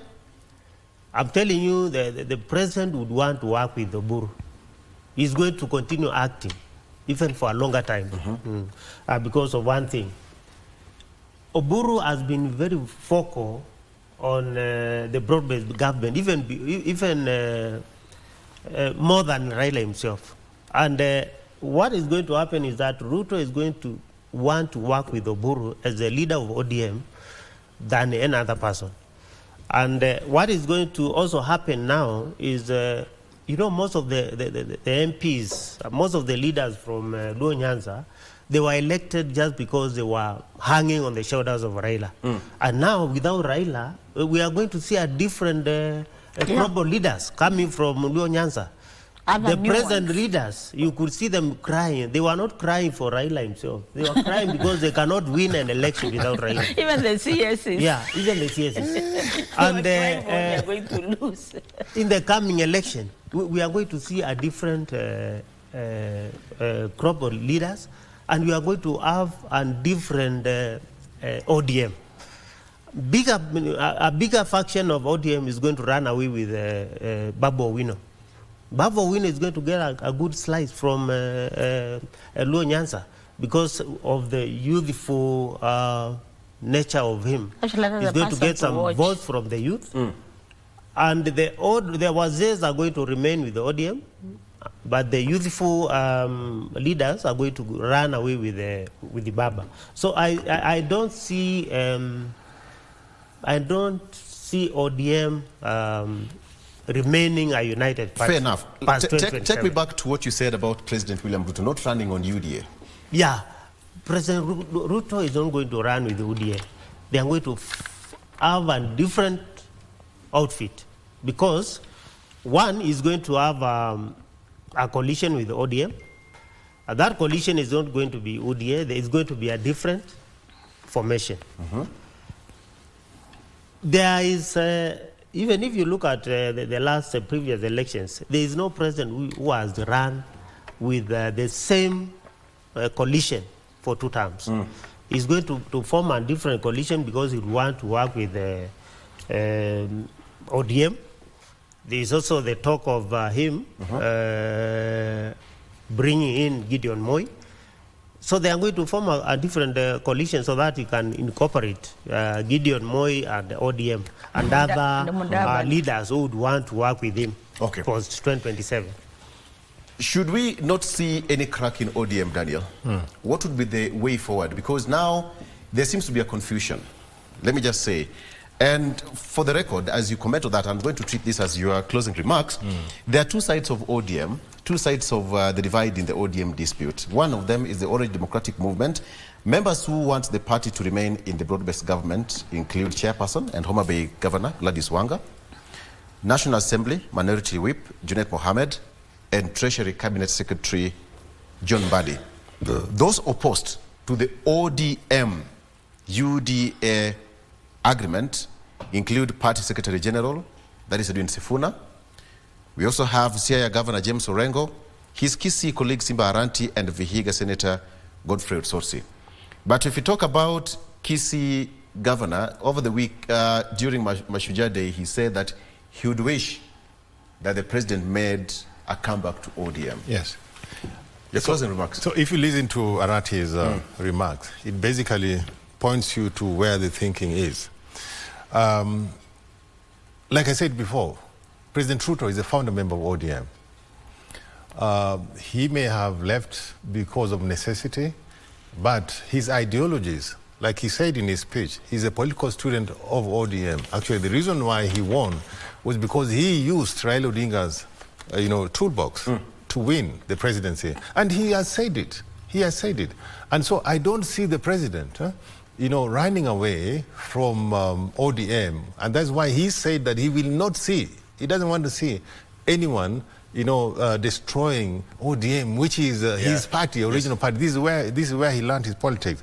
And so this is my prediction. My prediction is that ODM is going to stay together.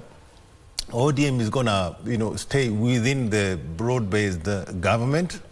The people within the broad-based government are actually some of the most respected people within the ODM party.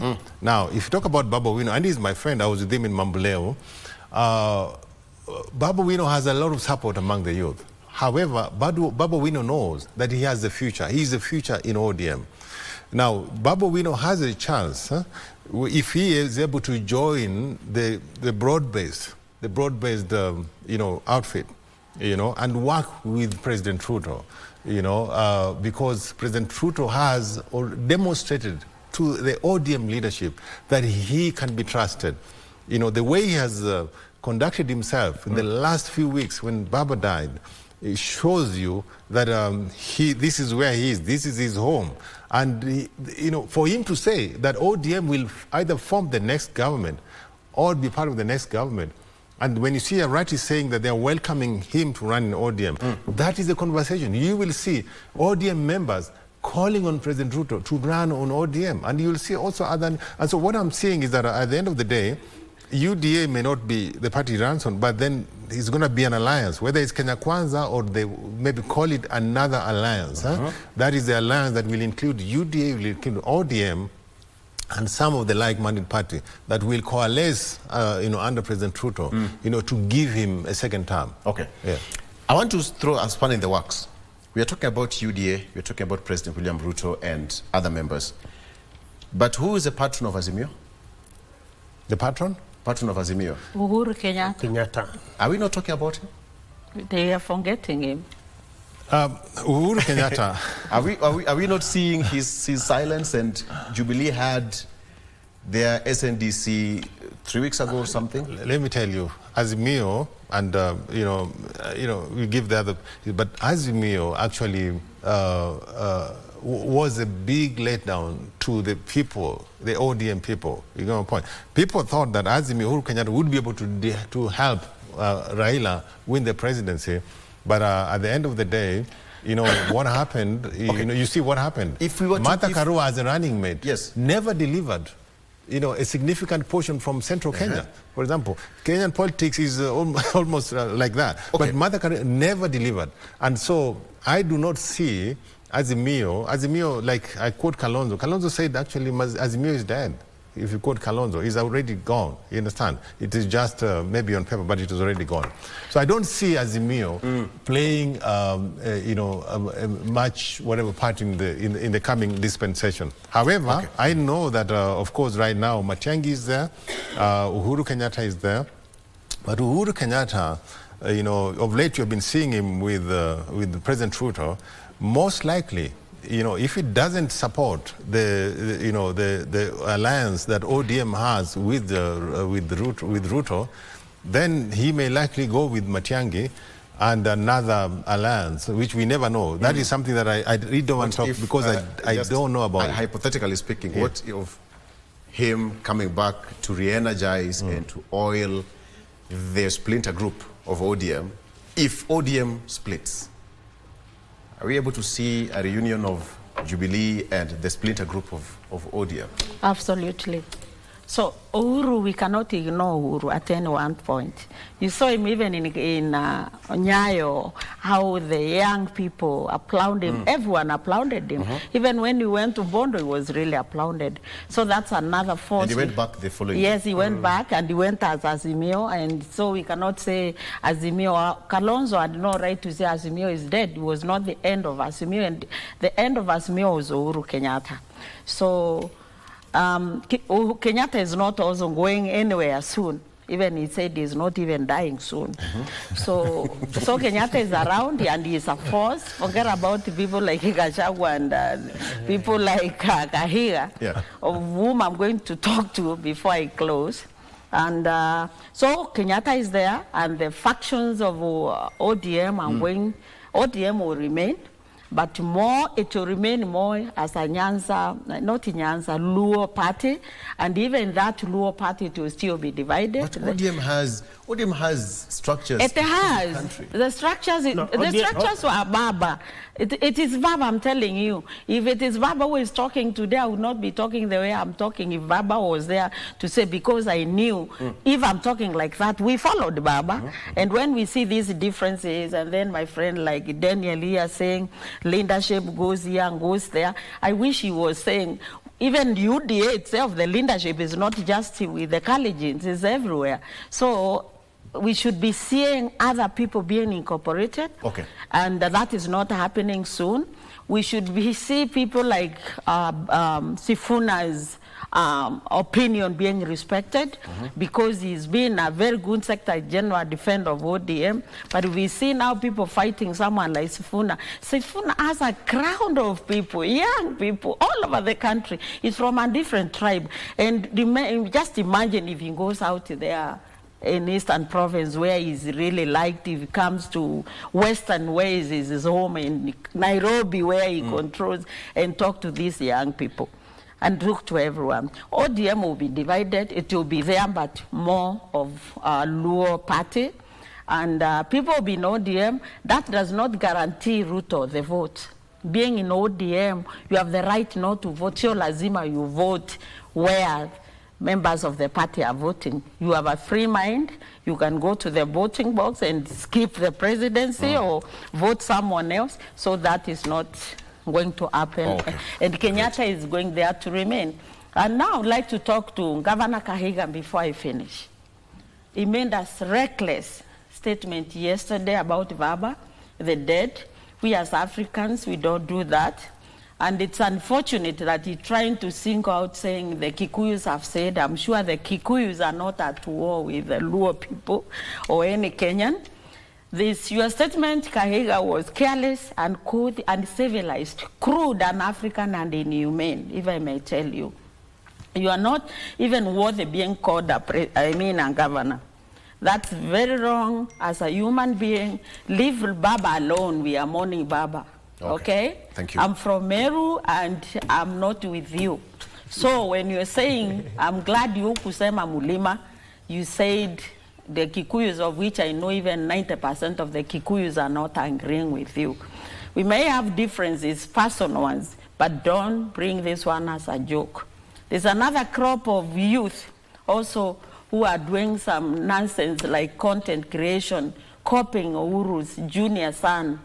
That's a sickness, and one can be. How would you how would you have content in the name of just making fun of someone who has a condition? You can also have it. You may also be good today, and tomorrow anything can happen. Yes. So those who are making fun of Junior, please, we warn you, and God is watching you. Thank you. Kahiga, leave Baba alone, leave the Luos alone. We are not at fight with them. We are just exchanging. This is just politics. So you cannot just talk like you are not a parent, you are not an African man, you are not a leader. You are not worthy being called a governor. All right. Thank you. Mark, you close for us in 1 minute. I know you can do this. So, way forward. Way forward is I would wish ODM remains united. I would wish the president does not interfere with the ODM leadership. Let it take its own time. and get somebody who is charismatic, although we cannot replace somebody like Raila, but somebody close to Raila, because we want to have strong parties. Who would that be? There are people. We have Orengo. Maybe there's Orengo. Give me 5. There's Gladys Wanga. There's Badi. There's Pio Wadai. There are quite some. Kalonzo has been his close ally and his running mate. Yes. I expected to hear his name there. Yeah, Kalonzo has been. He has stood with Raila for 15 years as a running mate. And the last one, he was not even a running mate, but the campus voted for him. Yeah. So I would wish also the Luos return a hand. They support him in 2027. Okay. Great. Gentlemen and lady, thank you so much. Based on that, the ODM sent a message based on what Governor Kahiga said, and ODM said that the ODM registers its deepest disappointment and outrage at the reckless, divisive and shameful rhetoric uttered by Nyeri Governor Mutahi Kahiga during a public event in Kieni, and he says that this kind of politics represents everything our country must leave in the past. Very quickly, there's a message from Senator Moses Otieno Kajwang that Raila, whose death Kahiga now celebrates, defended devolution to his last breath, that the position he is enjoying right now. And he says that if we had the power, we would ask God to send. Okay, I censor that. Honorable John Mbadi, the CS, said that when a leader stoops to mockery or celebration in the wake, we must do that. Thank you so much for joining us. My name is Victor Lo. Daniel Juma Omondi, asante sana. He's the representative of Global Peace Foundation Africa. Asante sana for joining us. Lucy Moria says that everything must be intact, as well as Mark Dino. Asante sana for joining us. Nyameru, that's the way we used to call you. Thank you for joining us. Bye-bye.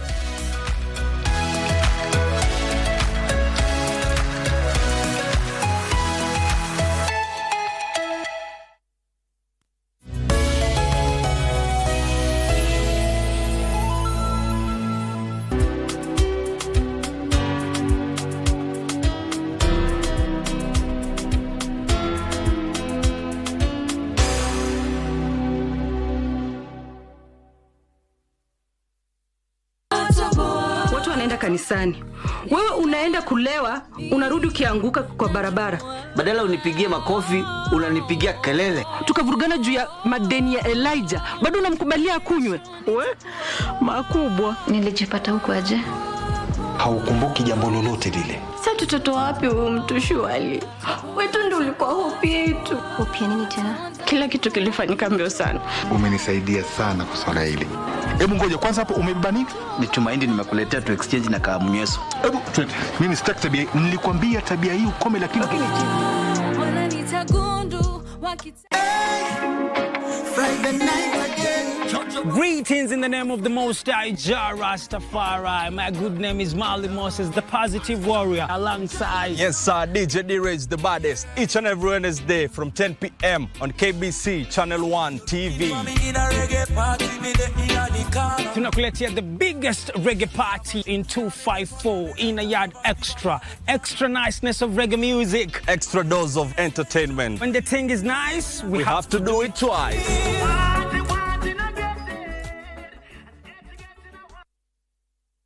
Wiki hii kwenye Mkulima tunaangazia kilimo kutumia mbinu za asili. Kisha jinsi ya kuwafuga ng'ombe, kondoo pamoja na kuku. Hawa wanyama wako na challenges mingi pia. Kukua na wao inabidi ujipange. Kwanza majani, unafaa kuwa na majani ya kutosha, wanakula vizuri. Una make sure ni huko mahali wanalala ni kusafi. Alafu pia dawa ya minyoo unaipea. Kwa wakati after 1 month unaipea dawa. Tazama Mkulima kila Jumamosi saa 10:30 hapa KBC Channel 1 kwa mseto kamili wa kilimo.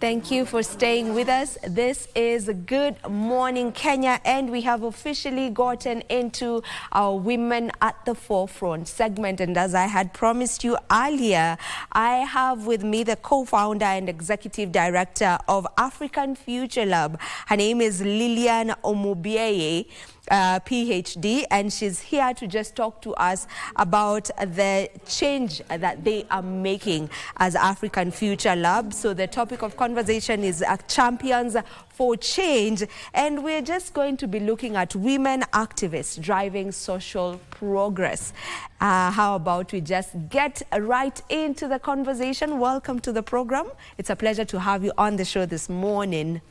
Thank you for having me. All right, let's get to talk a bit about the African Future Lab so that you get a better understanding of what it is all about. So tell me, what do you do as the African Future Lab? African Futures Lab is an organization that I co-founded and I'm still directing. Yeah. 5 years ago, with the mission to hold states and private actors accountable for historical and contemporary racial injustices, using research and advocacy and working across Europe and Africa. And AFALAB, as we call it, is one of the co-organizers of this Wakati Wetu festival. Yes. Sorry about that. So you are the initiators of the Wakati Wetu festival. How about we get to understand what the festival is about? Yeah, so Wakati Wetu Festival is the first Pan-African festival on reparations in Africa.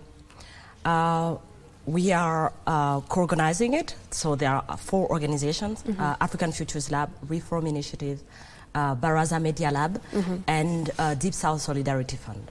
Organization based on the continent, but also organizations from the diaspora.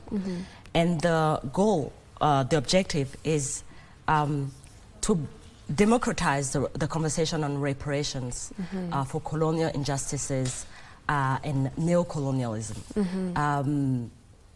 Because this conversation on reparations has been happening in NGO spaces, academic circles. And our goal is to bring that conversation to say that it has to concern also ordinary citizens.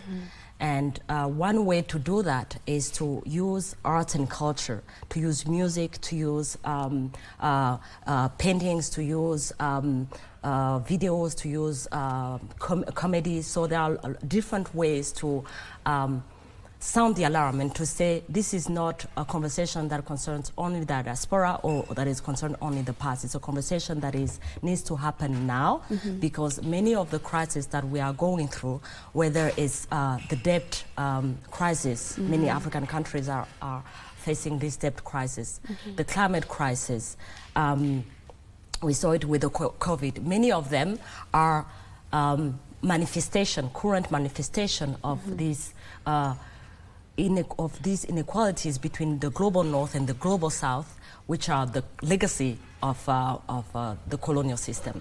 And we are saying that we have to have this conversation now, and we have to have it with ordinary citizens. So this is, I would say, one of the key goals of this festival, and to say, how about like creating spaces of resistance, creating space to imagine the future where we strategize about this future. So that's why we also have multiple roundtables with activists talking about gender issues, talking about climate, talking about tax justice, and also many documentaries, amazing documentaries. We have some amazing concert artists like Rick Wainana, June Gashui. So we have different people coming from different parts of the world, more than 20 countries, more than 50 organizations represented. So this is, in a nutshell, the festival, but I invite you and also to the listeners to come and join us. All right, we'll talk about... we sold out, so it's mostly like, yeah. We can watch online, I believe. All right, so we'll get deeper into just getting to know, you know, when the festival is happening and where exactly it will be happening. But before that, you mentioned matters to do with colonial injustices. Do you feel like even now we as Africans are still grappling with, you know, colonial injustices to date, and how is that affecting us directly, especially in the context of us being women? Yeah, this is a very good question, because many people tend to think that it's an issue of the past, that we had independence and now we are the only responsible of what is happening on the continent. And our organization and many of the co-organizers of this festival, we are saying this is not the case. If we look, for instance, at the climate crisis, scientific reports show that the roots of the climate crisis are in the process of extraction of resources that have benefited global North countries and that have harmed African ecosystems, African spaces. So the flows that we are, fruits that we are encountering, the droughts, everything is tied to this like colonial past. Same thing with the economic structures, the economic difficulties that African states are facing. We have seen like 22 countries, African countries, are in debt distress. So states are not able to put public resources for education, for the health systems, because they have to reimburse these debts. And this is not delinked to the colonial system. We have, many countries have inherited from debts of the former colonial administration. And on the top of that, they have, we are not treated equally in the way we have to respond to the debt situation, in the sense that some of the countries are paying like 12 times the interest rate of compared to European countries like Germany. In the same way, some of the institutions are dealing with that, like the IMF or the World Bank. We are not represented in these institutions. So African countries, for instance, have 6%. The 54 African countries have 6% of the vote in the IMF, whereas Germany alone has 6%. So it's not something that concerns the past. It's something that is very much present and that affect our economies, our political situation, because if a country is in debt distress, it means that there are some resources that it cannot put into education, into health, and into any other public services, and we know the consequences that it have in a society, and we have seen it also in Kenya with the protests. So our biggest mistake is to think that it's something that is past. And what we're trying to say, like, we hold our governments accountable, but we can't, they are not the ones that they should be only held accountable. There are these global North countries and international institutions who are still having a big role in our contemporary crisis. And in terms of how it affects women, I would say many of the studies have shown that when governments are not able to put the resources in education or in the health system, who is going to take care of that role? Most of the time it's women. So the burden of not as a state, the burden is on women, and that is going to impact in gender inequalities, in the sense that they are not able to take time for their empowerment. So we shift the burden from states to the women. That's one thing. The second thing, it's in terms of if we look at the climate crisis, land issues are or the land problem concern mostly women, because they are also the ones that work the most in the agricultural sector. So if the climate crisis affects the state of land, then women are more affected. So I think this is not something that that is completely disconnected from our present situation as women. Yeah. All right. And in line with that, maybe what does being a woman activist mean to you, specifically in the African context today? Yeah, thank you for this. Thank you for this question. I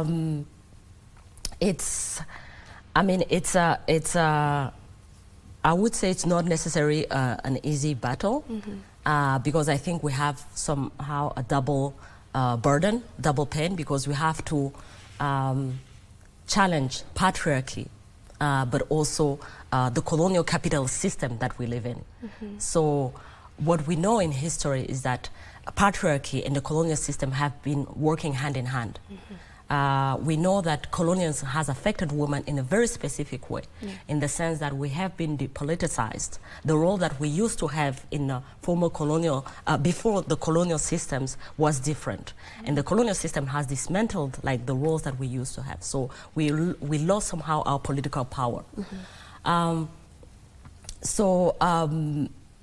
that sense, our role is to highlight how there's a particular link between the colonial systems and the patriarchy system.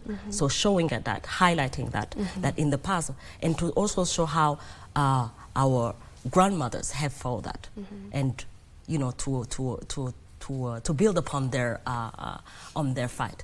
And it means that also looking at the contemporary challenges that are going to affect women in today's in contemporary societies, whether it's in Africa, but also in the global diaspora.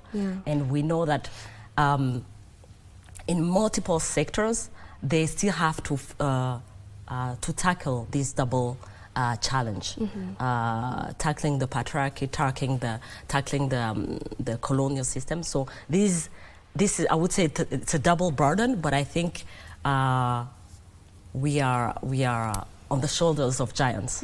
So I think we have the faith that things are going to change. Things will change eventually. Are there particular policies or maybe legal reforms that you believe could accelerate the progress?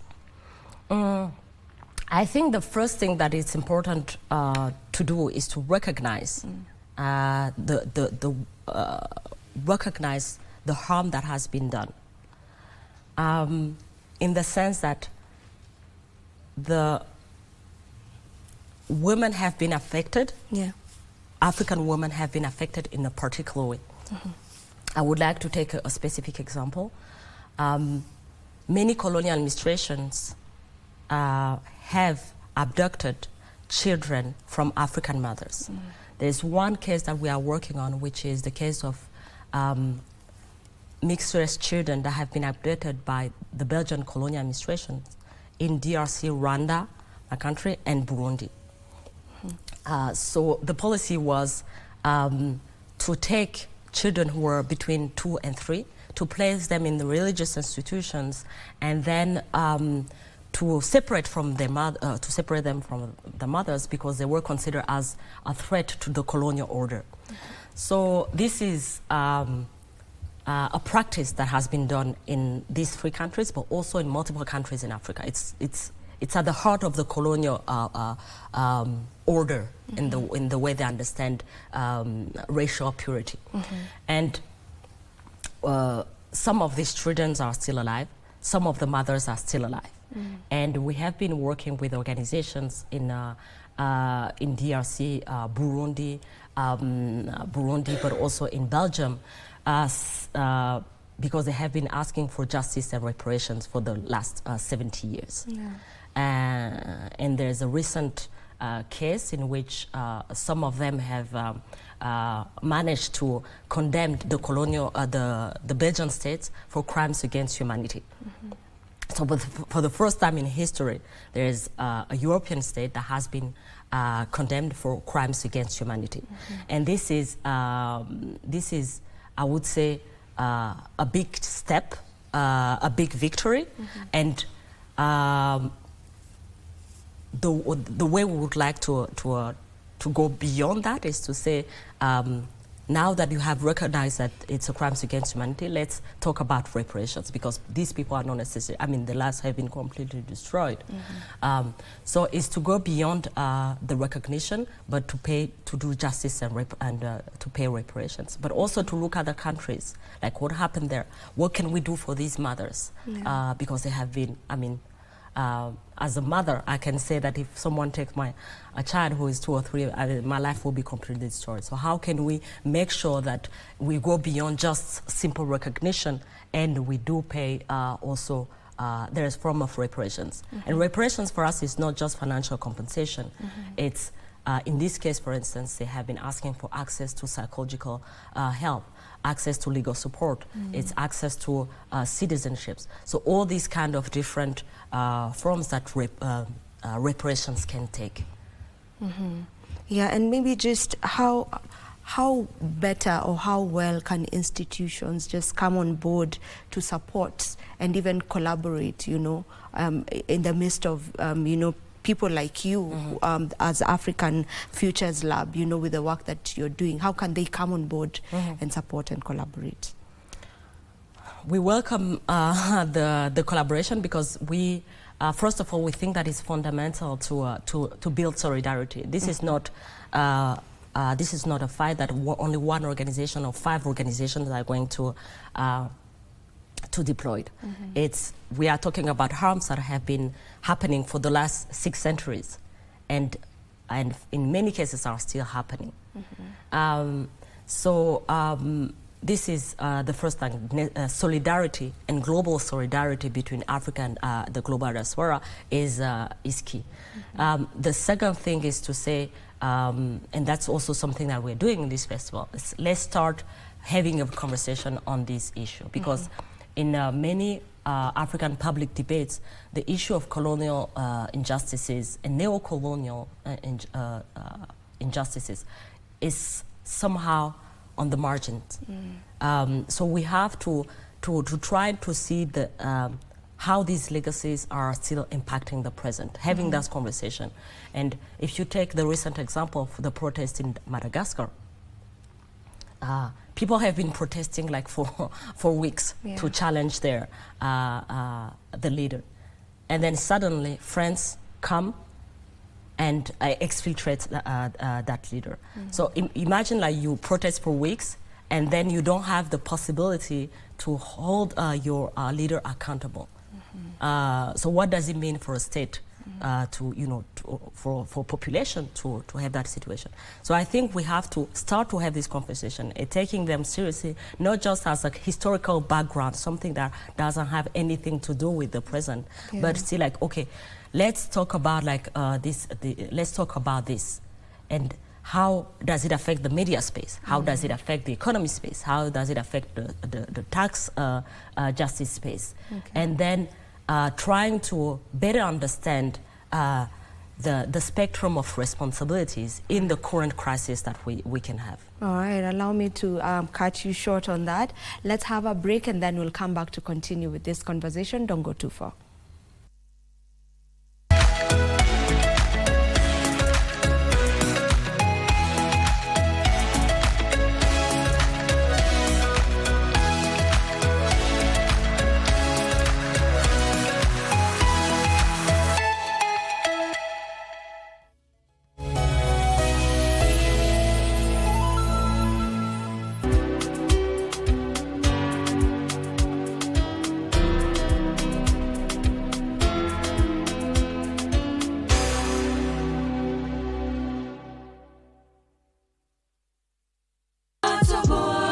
Kanisani. Wewe unaenda kulewa, unarudi ukianguka kwa barabara.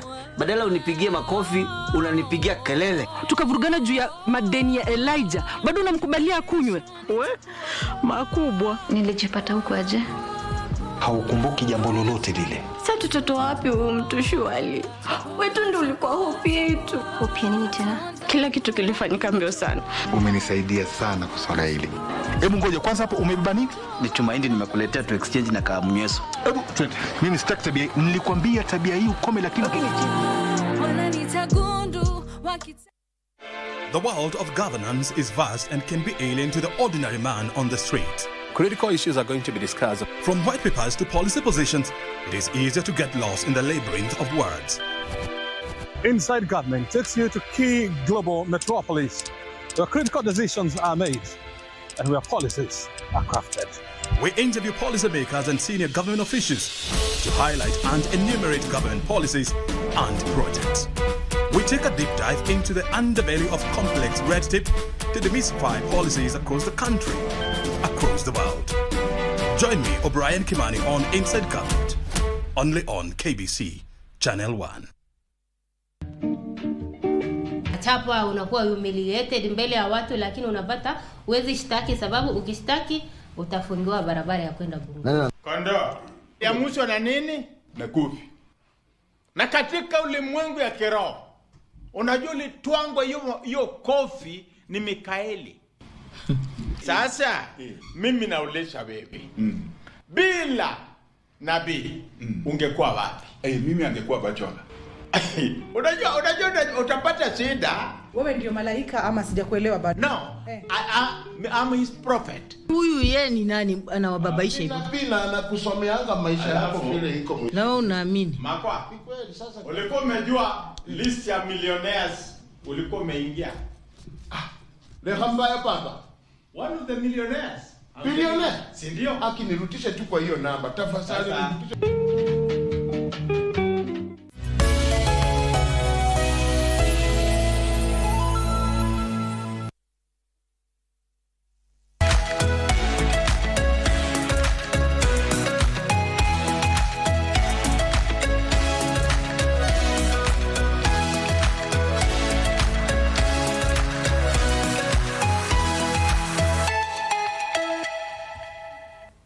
Welcome back and thank you for staying with us. Now, Lillian, gender injustice is something that most African countries are still grappling with, you know, and I would just want to hear from you just how far do you feel we are to getting to a point where we attain, you know, gender equality in Africa? This is a good question in the sense that I think there are one important step that is necessary to make into this conversation. I think so far we have been somehow been working with Eurocentric frameworks of what it means to have like gender equality.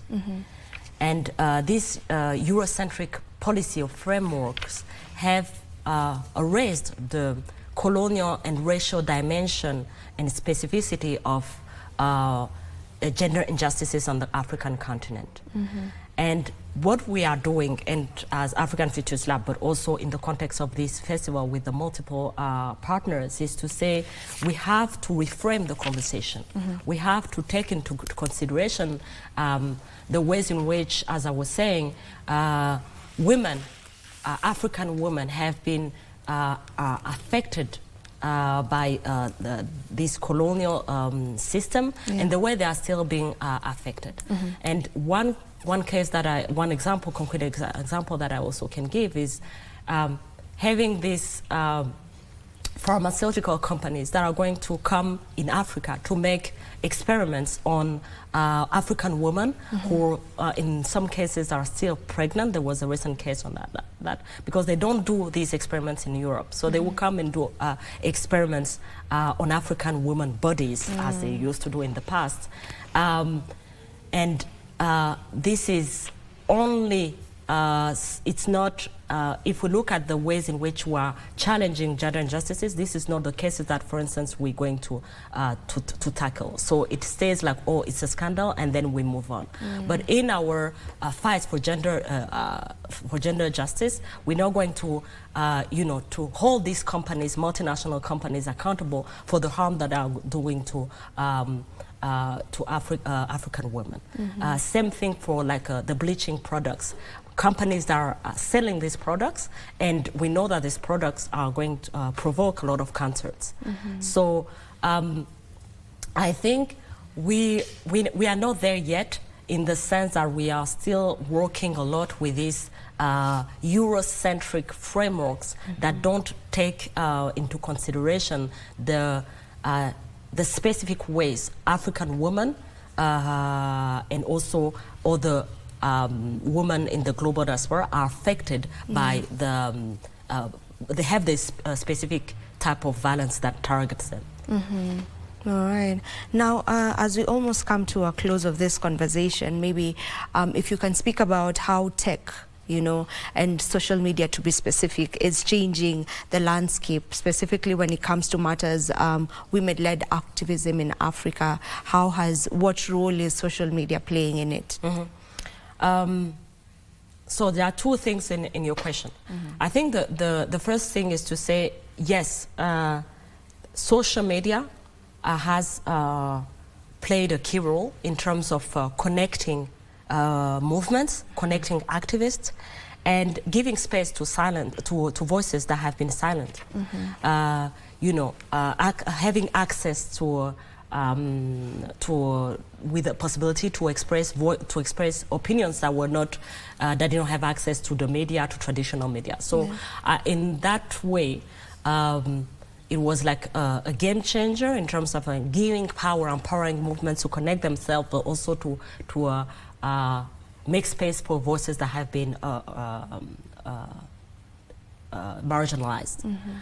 But I think we have to be nuanced in the sense that social media and the tech industry is also a space where women and African women in particular are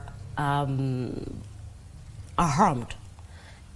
We know that the algorithms that are going to make certain discourse on social media appear or not are most of the time have biases, and this is one of the conversations that we have in this festival, like the role of reparations and AI.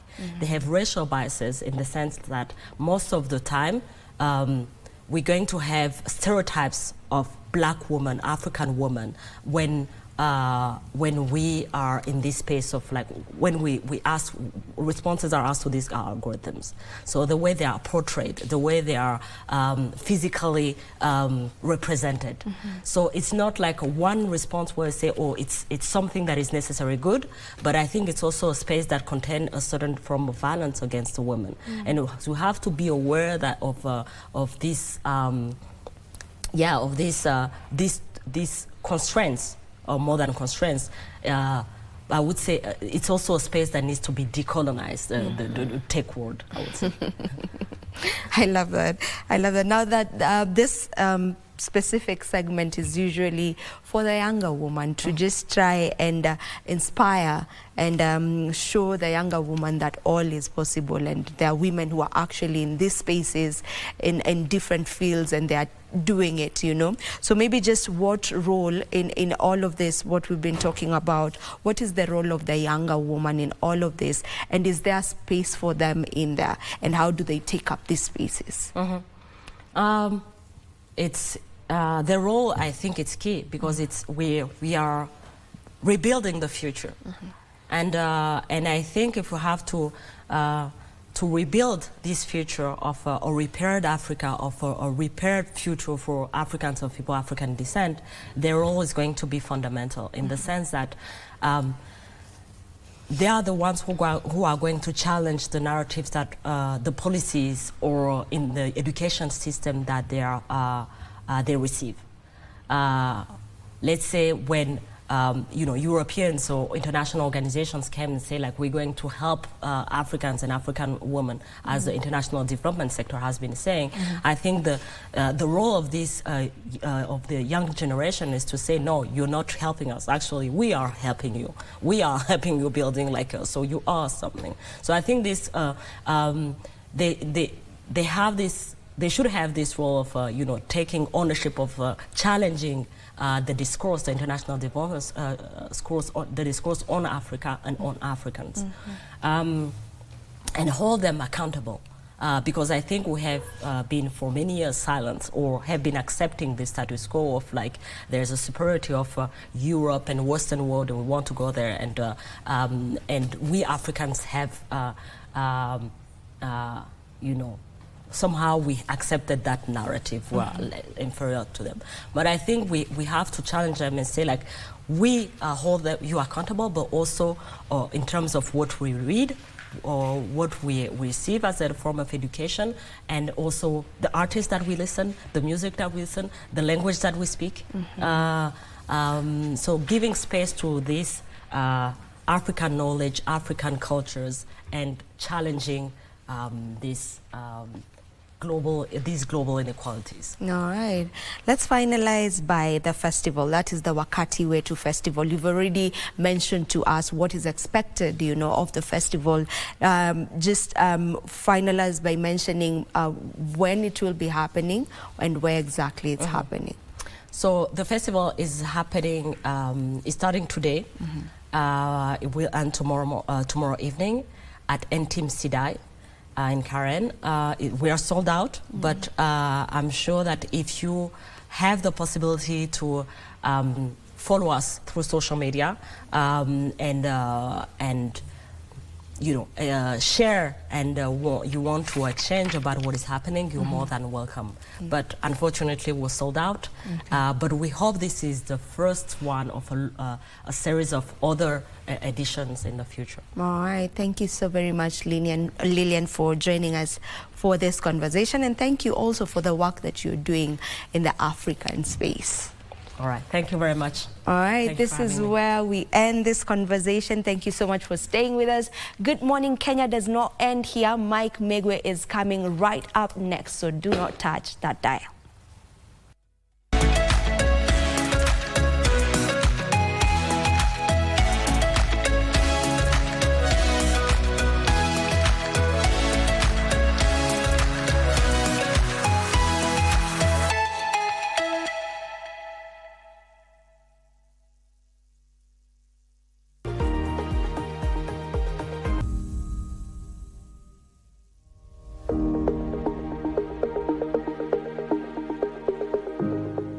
In Kenya, thousands of families face a quiet crisis, a disease that erases names, faces, and stories.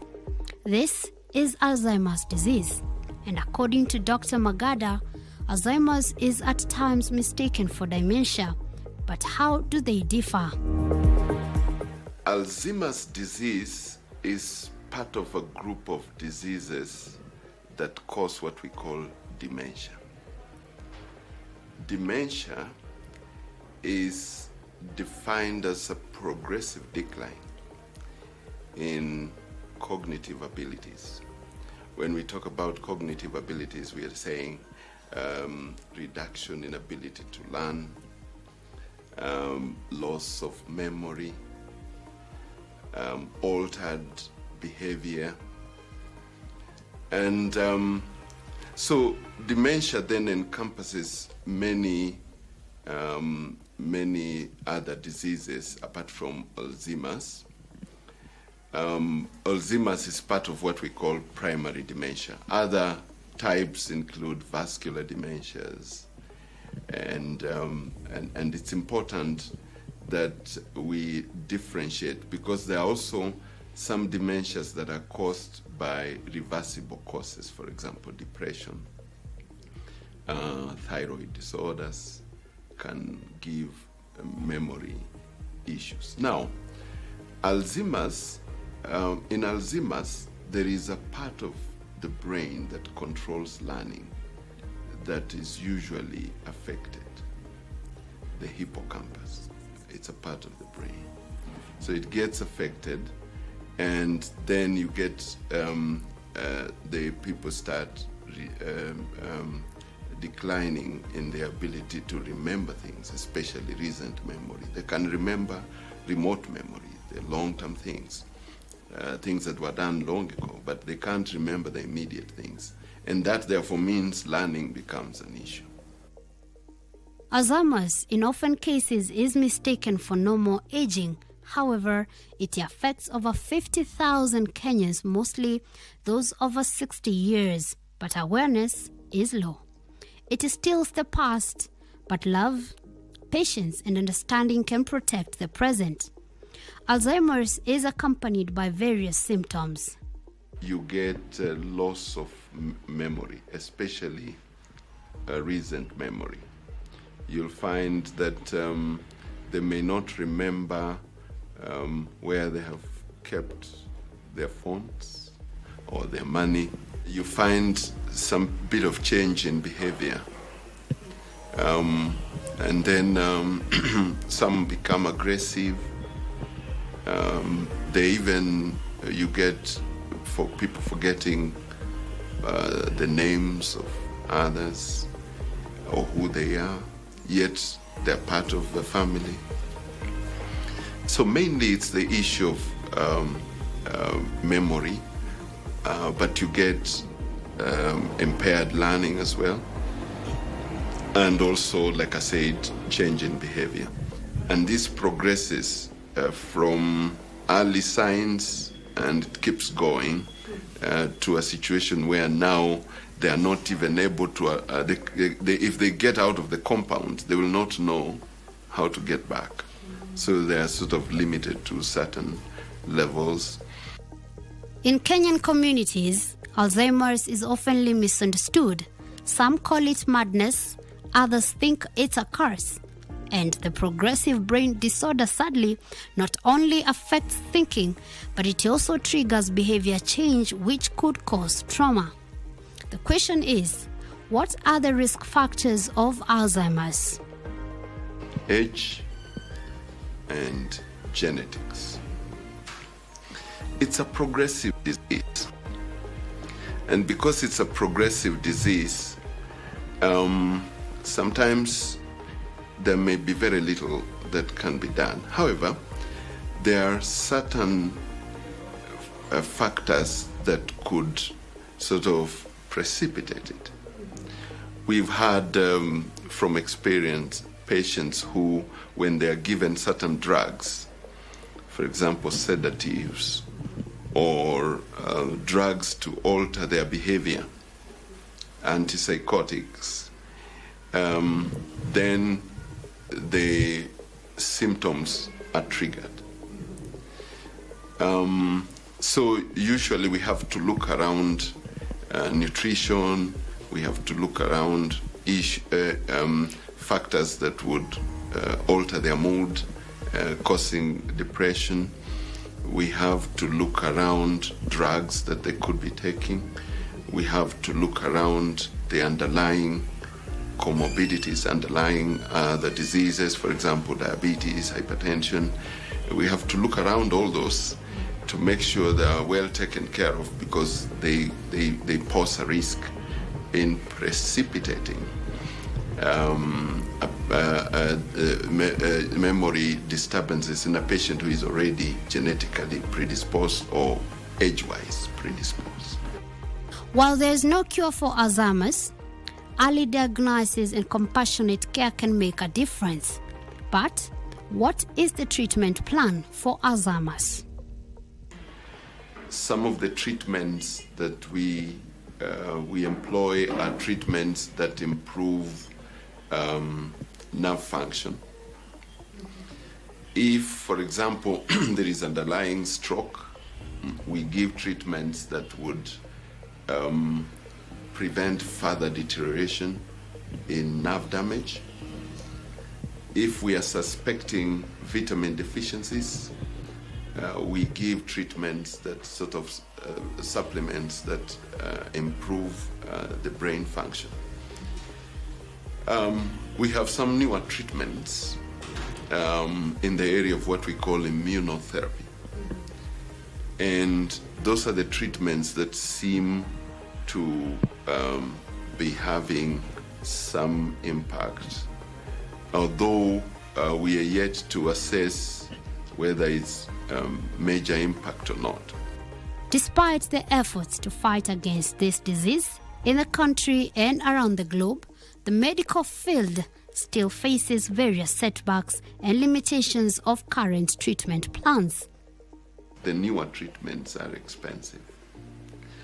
Alzheimer's or dementia generally is a disease that is handled mainly at a specialty level by neurologists, sometimes a psychologist, psychiatrists.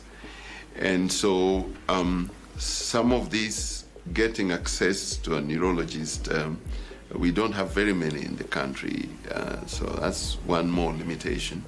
And the ones we have, of course, are quite booked, so by the time you get a slot, it might take a while. Alzheimer's does not just affect the elderly, it affects entire families. But how can we help in preventing it? Prevention is key in Alzheimer's. And some of the areas of prevention or areas that would help to prevent is making sure that your head is protected, especially after a certain age. After 60 years of age, I think people should be careful so that they don't bang their heads left, right, and center. Because head injury can, predispose to that kind of a situation. We also advise that now we have a lot of biking, piki, boda. We advise that people should have helmets on to prevent head injury. And then, of course, a healthy diet, exercise. These are very important approaches in trying to reduce early onset dementia. Exercise, and then keep your brain active. I think people need to go to school even at the age of 60 and on. Patients with Alzheimer's require a lot of attention and activities done for them. For example, bathing, entertainment, and sometimes even feeding, which in some cases could cause a toll on caregivers. But despite all that, learn the science, seek help, and most importantly, break the stigma.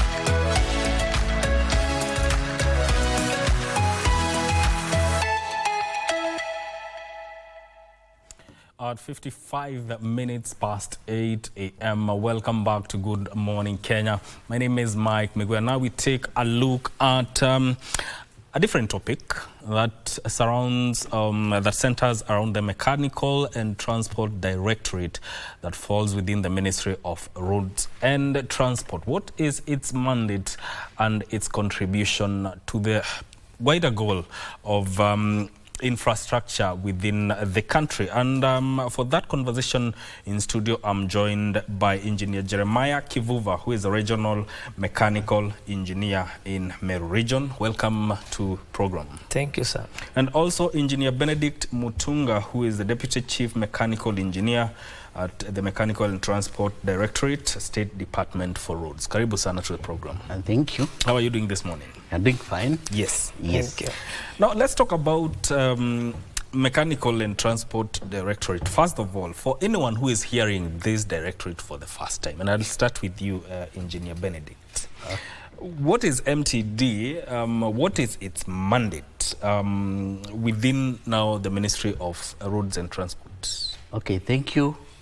Mechanical and Transport Directorate is one of the directorates within the State Department of Roads. Mm-hmm. The other directorates include the Roads Directorate, mm-hmm. Materials Directorate, and Kenya Institute of Highway and Building Technology. Mm-hmm. The directorate has a very rich history. In fact, it dates back to the end of the Second World War. Wow. when the Second World War ended, there were equipment that were being used for the Second World War campaign that was spread across the East African region. Yes. And when the war ended, the military retreated back to the barracks with the military arsenals, and that the other equipment which was being used for civil works was left scattered all over the East Africa region. In 1949, the then governors of the 3 East African countries met and came up with a mechanical transport and plant fund, which was to manage the equipment that was being used for civil works within the 3 countries. And after independence, the division took over. It started as a division, but recently it was elevated to the level of a directorate. It has been, its core mandate is to advise the government of Kenya on matters mechanical and transport. And it has been discharging this mandate diligently. In fact, from the executive order of 2023, executive order number 1 of 2023, then the directorate was given 2 mandates: to manage mechanical and transport services and to administer mechanical and transport fund. Mechanical and transport fund was formed back in 2003, but it was operationalized in 2006. In fact, the government of Kenya gave some seed money to start the mechanical and transport fund. And on top of that, it acquired a loan of about 2 billion from the Korean government, which acquired equipment from Korea. And from that equipment, the mechanical and transport fund has been running. And after the promulgation of the constitution in 2010, it was found that some of the equipment was to be devolved. The then governors of the past devolution dispensation sat and came up with a formula through the transitional authority then, that the national government should remain with only 20% of the equipment, and mechanical and the counties were given 80% of that equipment.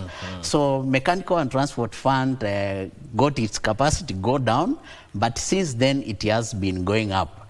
I think mechanical and transport division has presence in all the 47 counties. It's within all over the country. Yes. And it has a staff strength of about 1,075 staff, which comprises of about 61 engineers, 97 technicians, several number of drivers, plant operators, mechanics, and the support services, which includes accounting, procurement, and HR services. So I think, Engineer, you can add some more. Engineer, I'll come back to you, yes, because we also need to talk about the functions of MTD, but we'll do that once we come from this short break. Stay with us. This is Good Morning Kenya. Thank you.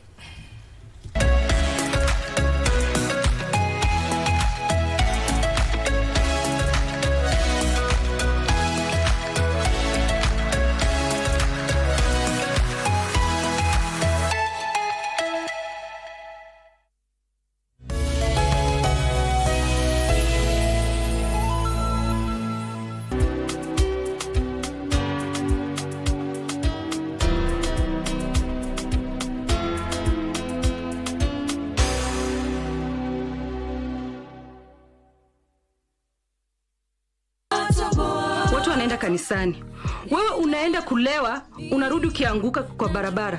Badala unipigie makofi, unanipigia kelele. Tukavurugana juu ya madeni ya Elijah, bado unamkubalia kunywe. We makubwa. Nilijipata huko aje? Haukumbuki jambo lolote lile. Sasa tutatoa wapi huyu mtu shwali? Wetu ndio ulikuwa hope yetu. Hope ya nini tena? Kila kitu kilifanyika mbio sana. Umenisaidia sana kwa swala hili. Hebu ngoja kwanza hapo umebeba nini? Ni tumaini nimekuletea tu exchange na kaamnyeso. Hebu twende. Mimi sitaki tabia. Nilikwambia tabia hii ukome lakini He's just coming to have a tour at the place since he has tons of friends who have money and would like to spend a weekend or two. Are you still here? We need to talk, sir. But you are no longer working for me. Ruth is still here because I did what you asked. Feel love. You feel what? Mapenzi. Oh, so now you're consulting Kisaka on matters concerning our family. Don't shush me. Hiyo tabia yako ya kiushamba utaacha. Get out of my way.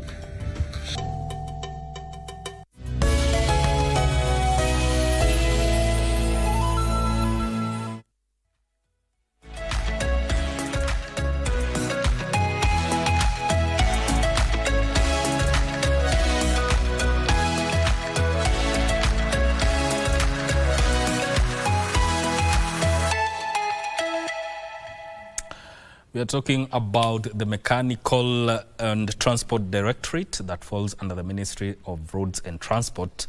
And so far it seems it's the engine room for infrastructure within the country. Now, we continue with this conversation. Engineer Kivuva, yes. So how does MTD contribute to Kenya's, or national building of the goals of infrastructure, improving roads and other infrastructures? Yeah, as Engineer Mutunga said, we have a good lot of technical staff, from engineers to technicians, inspectors to operators, drivers. Then an immense capacity of equipment, yes, which are located in the whole country, in the 23 regions and the 82 places where we can be reached. Our presence is in every county. Now, with that kind of a setup, we are able to, as initially it was, empower the public through leasing of our equipment, so that they can be able to be part of the infrastructure development. We as MTD also engage in the same through the county governments, through other MDAs, by hiring equipment to them and being part of the infrastructure development. One of our strengths is the fact that we are very well trained operators, drivers and mechanics, and that makes us be able to easily roll on the ground with good results and coming up with very sustainable infrastructure on the ground. Yes. Sustainable infrastructure. We'll come to sustainability as we progress through the program. But Engineer Benedict, maybe it would be good to highlight some of the major functions and services that MTD offers to both government and even the general public. Okay, thank you. MTD offers several services which were communicated to the public through a gazette notice, a lingo notice of a bit older, of around 2011, and it has been ineffective. And some of the services includes valuations, specifications, inspections, plant services like we run an operational list through Mechanical and Transport Fund, where if you get a job, you can come to Mechanical and get the assurance that you will execute that job satisfactorily through using the operational use of Mechanical and Transport Fund. On advising government on matters mechanical, we do it through Mechanical and Transport Services, which, as I had said, they include a range of services, including valuations, inspections. We also do repairs. We also do pre-delivery inspections. It's quite a range. If you get our brochure and the rate card, it has quite a range of When you talk services. about valuation, it's valuation of the vehicles that are being used. Valuation of motor vehicle. Valuation, I think it will be discussed broadly. Valuation can be done for several reasons. Yes. You can do valuation for book value. You can do valuation for disposal. You can do valuation for through a court order, like if you are ordered by the court to do a valuation. If there is some, the courts are resolving some issues, they need an independent opinion before they make a decision. So that independent opinion usually comes from Mechanical and Transport Fund, Mechanical and Transport Directorate. Okay. Yes. Indeed. Yes. You know, you fall under the Ministry of Roads and Transport, and which means you have a connection within the transport sector. And Engineer Kivuva, how do you think MTD has contributed when it comes to standardization mandate and in the process improved the cost effectiveness in fleet management? Basically, being the department which comes out with the specifications on the equipment, plant and motor vehicles in the country, that somehow in one way or the other brings the standardization of what comes into the country with respect to its utility and the same. So the process of having new equipment come into this country or even new motor vehicle come into this country, this is easily captured by the fact that we are the ones who are mandated to give the specs for these things. Then we do the post-delivery inspection to clarify and make sure that what was required meets the standards of this country. And I think Engineer Mutunga can add on the same. Yeah, on standardization, I think it's an area that is very broad. We do standardization, like we try to make sure that whatever vehicles they are acquired for public use, they are of certain standard. And we endeavor to make sure that when we are acquiring those vehicles, we acquire a range that can enable the government or like even the suppliers keep some inventory such that whenever we want that equipment or vehicle is due for repair, you don't have a long lead time for you to wait for spares to be shipped to the country so that the vehicle can be repaired or equipment. If we have a wide range variety of vehicle and equipment, it presents a challenge. Like what inventory do you keep? So that's why we ensure that government always acquires similar, majorly similar models of vehicles that have been approved and found that they can perform in Kenya. From on the efficiency point of view, in fact, we were involved in the coming up of the government financial lease system, in which we found that the most critical services within government could not be very well served when the government was maintaining, owning and maintaining equipment vehicles on its own. Sections like the police, right now if you go to police, they have current like modern equipment, and that was meant possible through the standardization that brought about that financial lease arrangement for utilization of vehicles, such that the issue of maintenance is taken out of the government and now charged to the private sector who have already specialized in the provision of that, in the maintenance of such vehicles that are acquired through the financial lease. Yes. Indeed. You know, as I was reading about MTD, I found out that you also do driver testing. Yes. You carry out driver testing, and how is it categorized, and how is it different from what you are used at NTSA? Yes, we do driver tests.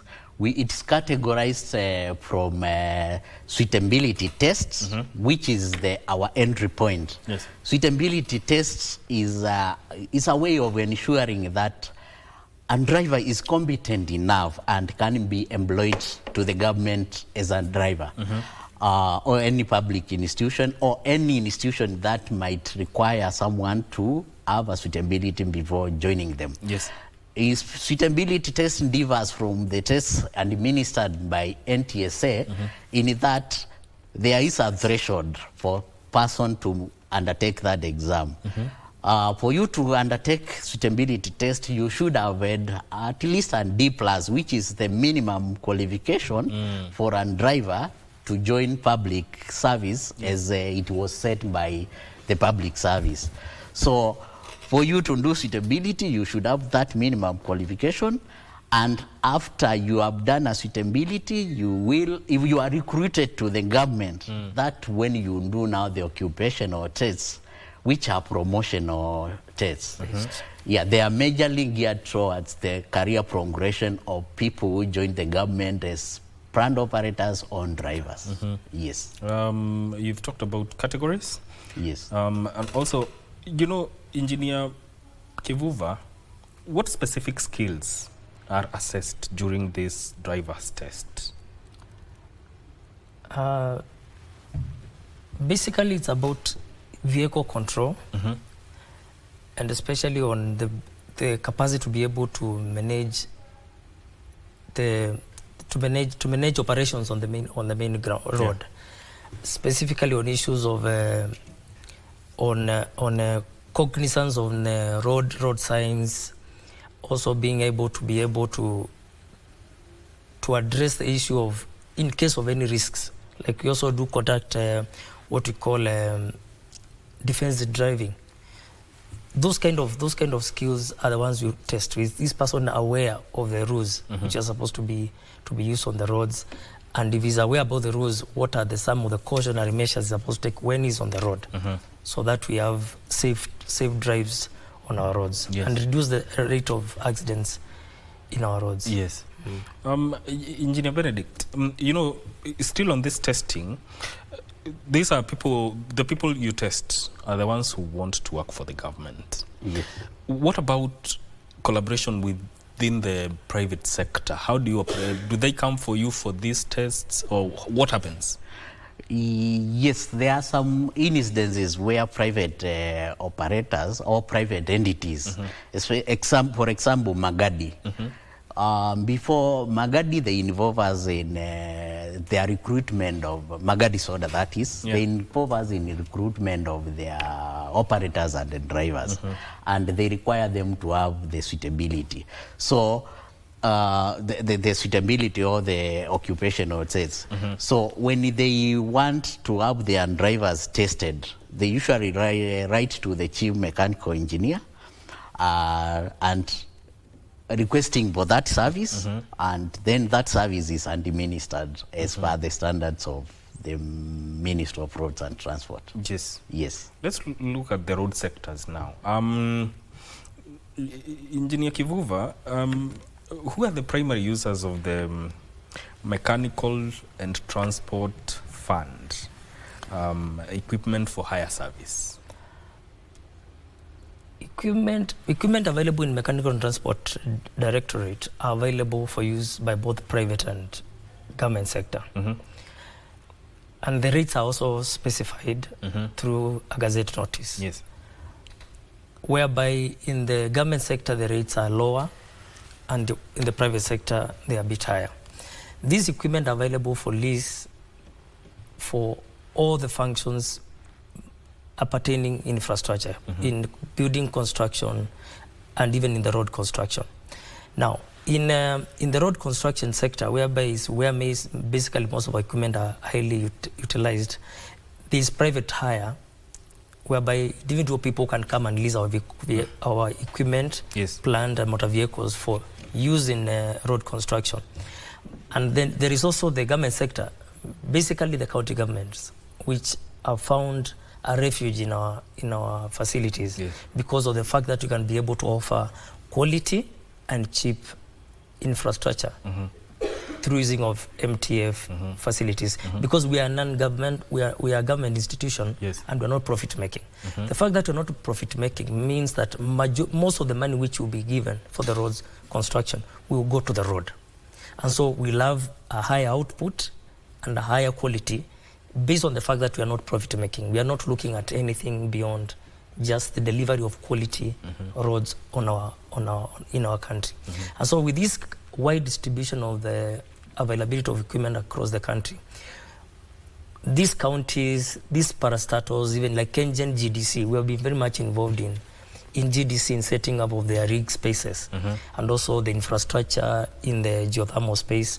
Kenyan, we have been involved like in Sagana in doing desilting of one of their dams, and some other spaces we have been using doing the infrastructure. So we are available both for private and government sector.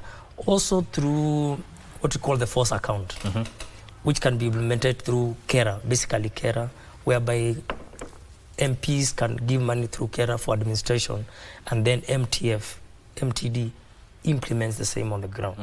So we are available for both the private and government sector. But majorly, the biggest client is the government sector and majorly the county governments of our country. How has that been working with the county governments and also the private sector?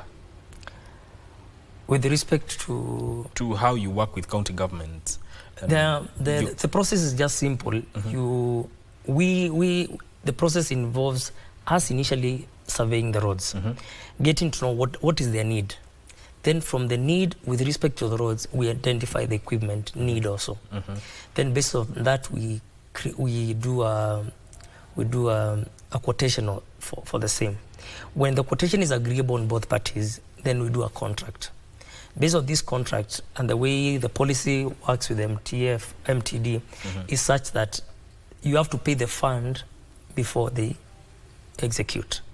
It's not like the normal contracts whereby you'll be paid after you have executed. The MTF fund now. The MTF fund, the fund. You have to pay it before the execution. So when you pay the initial deposit, it can be in tranches, it can be in the whole amount. We now hit the ground to make sure now we execute as per the BOQ through the guidance and the direction of the county government, roads department, as it is. Okay. Engineer Benedict, how does MTD ensure that there's a whole wide range of heavy plant equipment? How are they strategically utilized? Because we are looking at 23 regions within the country. Yes. Okay. As from when we were opening, we said we are about 23 regions, and we have some. We are present in all the 47 counties, and throughout the country, I think we have a total of about 72 offices. So within these offices, equipment are usually pulled to the regions. So our operation center is the region.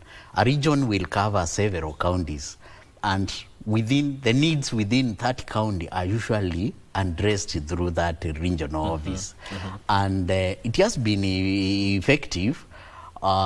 In that, in fact, we have our equipment, even our inventory is divided into those 24 regions. You have a region as a set of equipment which is assigned such that it can execute a road project from opening all through to the specialized one, which might require embutment.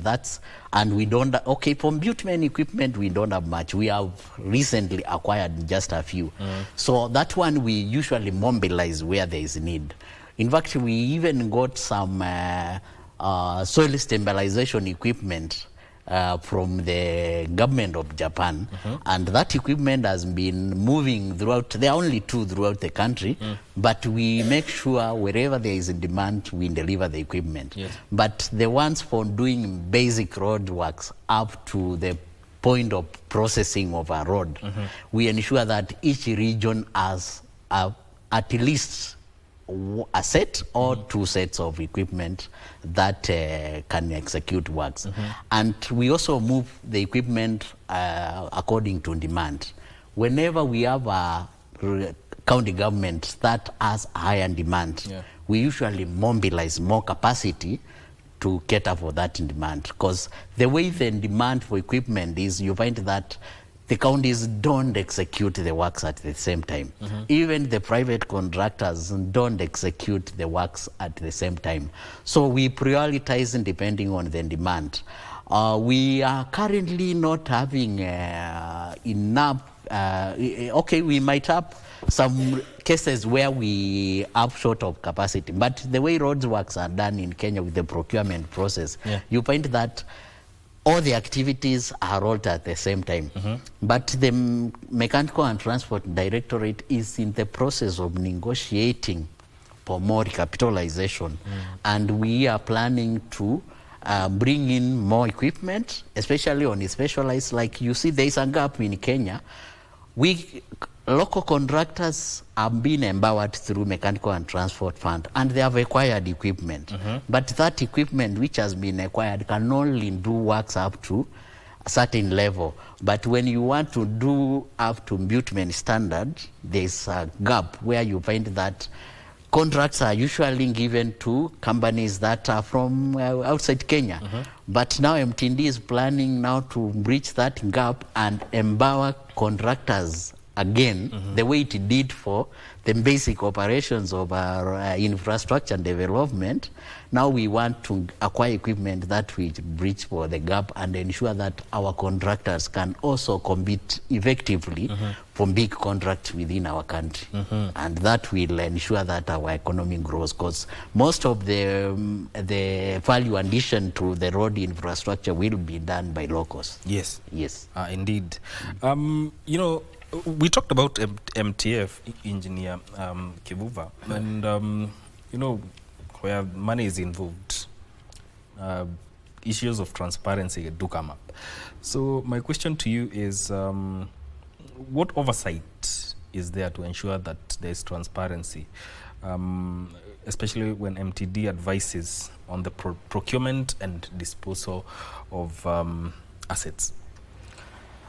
Basically, Procurement Disposal Act, Public Procurement and Disposal Act is the main advisor and the main doctrine which gives the policy direction on procurement of both motor vehicle, plant, and equipment. And the processes are well structured on how and what to procure and in what way to be able to be procured. So we have a specification department which is entrusted with coming up with the specs and using the same specs be able to advise the clients. Like the way if a county wants to buy an equipment, they will request the department to give their need. Then using the need, we create a specification which will now inform what kind of an equipment, plant or motor vehicle they may need to have to buy. And all this is laid down under the Public Procurement and Disposal Act. When it comes to the same issue of disposal, because it's also under one of our mandates on how to advise on how to dispose, public institutions can come to us and they request that they want to dispose some of their assets. We do evaluation based on a disposal, establish what you may call a basic rate, a basic price, which is the one which will form the basics of what price the vehicle should be sold in the market. Just in case it's below, then it will not be disposed. But the price is above what you may call the set base of the price. After the evaluation cost, then the vehicle can be disposed. And most of the time is in the open tender. Okay. Engineer Mutunga, you know, sometimes we have vehicles being repaired in a private garage, government vehicles being repaired in a private garage. But when it comes to MTD, what is the criteria for identifying such garage? Okay, there is a criteria for identifying garages to repair government vehicle. In fact, we maintain a database of approved garages that can repair government vehicles throughout the country. So if an operator wants to give services to the government in terms of repair works, they usually come to MTD, request for a garage inspection. We have a service even within the gazetted rates that's called garage inspection. And when we are inspecting those garages, we look for several things. We look for, is it secure? Does it have the human capacity to carry out the repairs? Like we also look at the qualifications of the staff. Is it properly insured against burglary? Is it properly insured against fire? And the general outlook, and does it have a perimeter wall? And does it have the necessary equipment for carrying out those repairs? And is it properly registered in Kenya? Is it in doing its statutory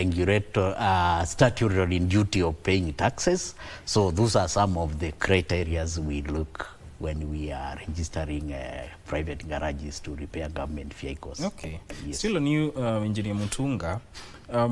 As Mechanical and Transport Directorate now, how do you protect the consumer as you enforce the 1515 and 2000 shilling specifications for used imports? Okay, I think the KS 1515, we do it on behalf of Kenyan Bureau of Standards. We ensure that the consumer is protected. You know, even the drafting of the KS 1515 as the input of the Chief Mechanical and Transport Engineer, because when that document was being developed, we were involved. So for us, we protect the consumer by ensuring that the product that is coming into Kenya meets those standards. We follow that standard and ensure that the vehicle is not more than 8 years. For now, I think that KS 1515 is under review, and it's it will come up with some revisions. There will be some additions, but as for now, we are following that standard to ensure that Kenyans get the right product. And that also applies for heavy machinery? KS 1515, yes, also applies to heavy machinery, but heavy machinery, majorly you might find that because they are not road going, so sometimes they fall in different way of inspecting. You don't use the KS 1515 for heavy machinery, because the KS 1515 majorly is geared towards roadworthiness. But now a construction equipment, there are some road going and there are those which majorly work on off-road. In fact, there is a gap. There needs to be a standard for inspecting heavy machinery. There is a gap, which I think we are in conversation with the KEBS to ensure that such a gap is filled. But for motor vehicle, we ensure that we follow the KS 1515 to the latter. We are not the only entity that is doing KS 1515.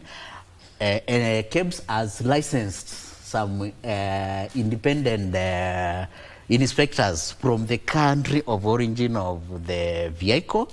In fact, it is the process, that inspection is within the process of homologation.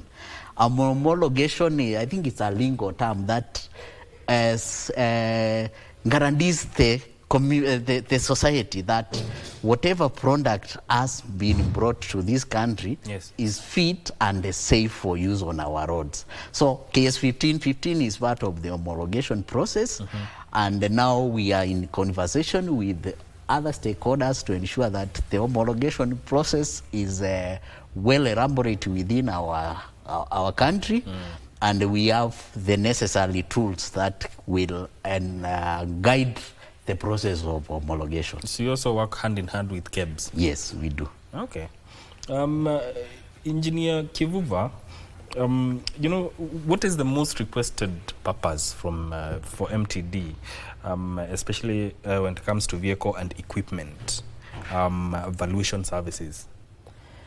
Valuation services are requested for several issues. But majorly, the key reasons why valuations are requested is on disposal, to get the resale value, so that if you establish the resale value, now you can be able to know how much you're going to dispose it at if anybody offers above that, then you are making something good with respect to valuation and the depreciation aspect of it. We also get requests from courts of law.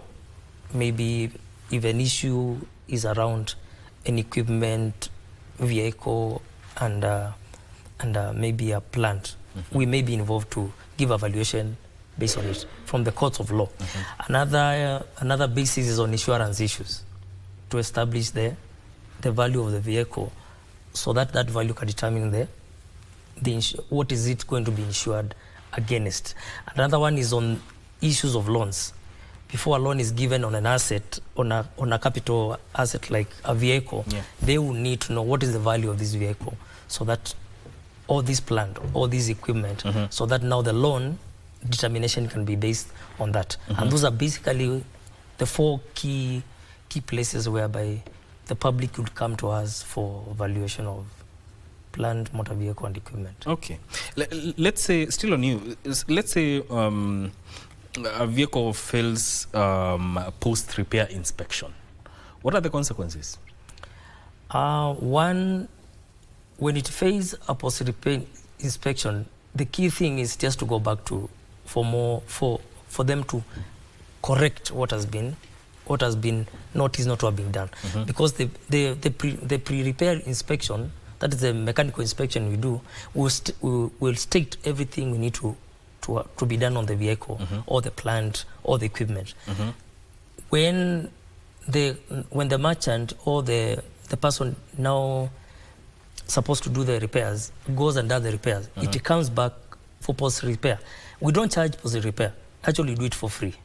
And then if you notice there's any discrepancies on what has been stated, then you have to go and redo them, do them again. Failure to that, then we notify the mother owner of the vehicle, so that they take their own necessary action, either to pay you based on what has been done, or maybe you have to go and redo the repairs again. Engineer Mutunga, you know, there's aspect of abuse and misuse. Are there disciplinary actions that follow once you establish that after an inspection there's liability when it comes to misuse or abuse of equipment?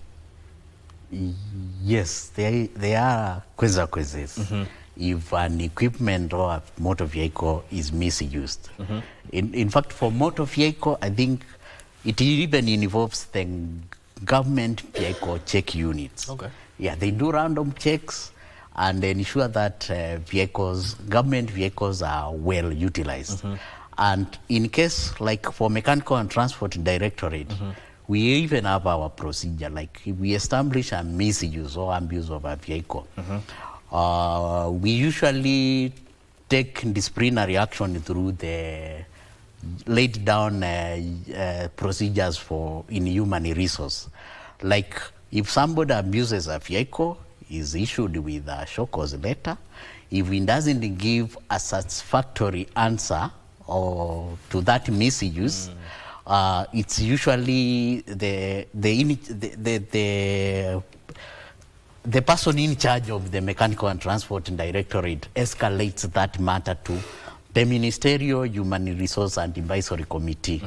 In that committee, the issue is usually deliberated, and once deliberated, the person might be requested to appear before that committee and explain to the circumstances leading to that abuse.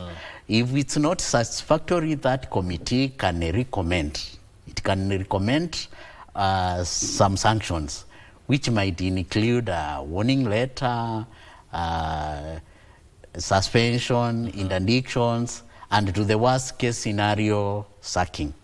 Once that committee makes some recommendation to the accounting officer, who is the principal secretary in the ministry, then that recommendation is usually effected. It's always ensured that the government gets value for its money, and if an equipment or motor vehicle is misused, there are consequences to the person involved. When you're talking about misuse, what are some of the things that are considered as misuse from an MTD's perspective? from MTD perspective, as we do operational lease. And for an equipment of vehicle, for a vehicle, is if it moves a certain number of kilometers, yes, it should translate to some revenue to mechanical and transport. And a plant equipment, if the hour meter moves, it should also translate to some revenue to mechanical and transport fund. If that revenue doesn't translate to mechanical and transport fund, that's a misuse. Or like if you misapply an equipment, like let's say you use a shaft, a wheel loader, yes, to do excavation or dozing. On dozing, that's a misuse. And the wear and tear of that equipment is usually accelerated if you misapply. If we establish you have misapplied an equipment, it's also a form of misuse. Yeah, so those are some of the areas of misuse within MTD. Yeah. You know, now we are living in an age where technology is advancing and it's changing as we go along. Now, when it comes to mechanical and transport department, how are you responding to emerging issues now? Because innovation is rife. We are talking about digitization, e-mobility, issues of climate change. How are you adapting to that? Okay, thank you. Mechanical and Transport Directorate is really responding to advancing technology. And it's also responding to adverse climate change. Yes. In fact, Mechanical and Transport Fund has already developed specifications that can be used to procure electric vehicle within the government. And when we talk of electric vehicles, we are talking of both battery electric vehicles, yes, and fuel cell technologies. We have already developed the specifications, and we are in conversation with the stakeholders within the e-mobility space. In fact, Mechanical and Transport Directorate has, I think, developed the human capital that can drive the rolling out of the e-mobility technology in Kenya. In fact, the absorption rate of electric vehicles in Kenya is low. But if Mechanical and Transport Directorate can be empowered, like their presence in the 47 counties can be an easy way of ensuring we roll out the charging infrastructure. If we want, you see, one of the challenges that is facing the rollout is the lack of the charging infrastructure. Yeah. But if there was an initiative that would ensure that we have charging stations, especially in the 72 offices, but for a start in the 47 counties, I think the absorption can be accelerated.